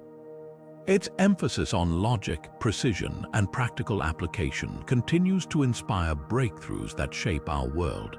As we move forward, it's clear that the legacy of these ancient thinkers will remain a driving force in the technologies and systems that define our lives. Next, we'll explore how the school of alchemy transformed ancient ideas into modern scientific pursuits, bridging the gap between philosophy and innovation. Now, let's shift our focus to the fascinating world of the school of alchemy, a philosophy that sought to unlock the secrets of transformation and immortality. Rooted in ancient Chinese thought, alchemy was more than just an early form of chemistry. It was a profound exploration of the natural world and humanity's place within it. At its core, the school of alchemy aimed to understand the processes of change, whether in metals, minerals, or even the human body, with the ultimate goal of achieving eternal life. Historically, Chinese alchemists were deeply influenced by Taoist principles, particularly the idea of harmony between humans and nature. They believed that by studying and manipulating natural elements, they could uncover the key to immortality. This pursuit led to the development of various techniques, such as the creation of elixirs and the refinement of metals, which were thought to hold the power to transform and purify both the body and the spirit. While some of these practices may seem mystical by today's standards, they laid the groundwork for early scientific experimentation and observation. The legacy of the school of alchemy extends far beyond its historical context. In modern chemistry, the alchemical quest for transformation has evolved into the study of chemical reactions and the synthesis of new materials. The idea of turning one substance into another, once a mystical goal, is now a fundamental principle of chemistry. For example, the process of creating synthetic compounds or developing new pharmaceuticals can be seen as a continuation of the alchemical tradition, where the focus remains on transformation and innovation. Moreover, the philosophical underpinnings of alchemy continue to inspire modern thought. The concept of transformation is not just limited to physical substances, but also applies to personal growth and self-improvement. Many people today draw on alchemical symbolism to represent their own journeys of change and renewal, whether through mindfulness practices, creative endeavors, or spiritual exploration. The idea of striving for a higher state of being, much like the alchemist's pursuit of immortality, resonates deeply in our contemporary quest for meaning and fulfillment. In the realm of philosophy, the school of alchemy challenges us to think about the nature of change and the possibilities of transcendence. It invites us to consider how we can transform not only the world around us but also ourselves, pushing the boundaries of what we believe is possible. This ancient philosophy reminds us that the pursuit of knowledge and the desire to improve are timeless human endeavors. As we reflect on the school of alchemy, it's clear that its influence is still felt today, bridging the gap between ancient wisdom and modern innovation. Next, we'll explore how the principles of alchemy have shaped modern scientific research and continue to inspire breakthroughs in fields like chemistry, medicine, and beyond. Turning our attention to the present, the principles of the school of alchemy continue to shape modern scientific research and innovation in profound ways. While the ancient alchemists sought immortality through elixirs and transmutation, today's scientists channel that same spirit of transformation into groundbreaking discoveries. The alchemical quest to understand and manipulate matter has evolved into fields like chemistry, materials science, and biotechnology, where the transformation of substances remains a central theme. One striking example is the development of synthetic materials. Just as alchemists experimented with turning base metals into gold, modern scientists create advanced materials with properties tailored for specific uses. Think of graphene, a material derived from graphite, which has revolutionized industries with its strength, flexibility, and conductivity. This process of transforming raw materials into something extraordinary echoes the alchemical pursuit of turning the ordinary into the extraordinary.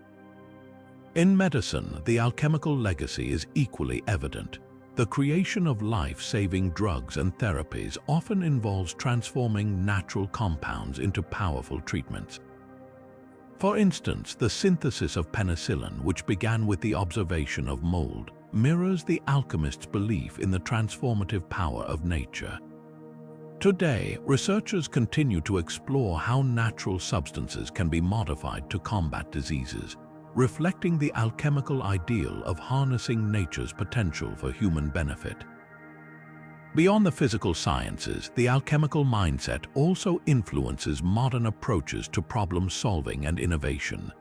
The idea of breaking down complex systems into their fundamental components and reassembling them into something new is a cornerstone of fields like artificial intelligence and nanotechnology.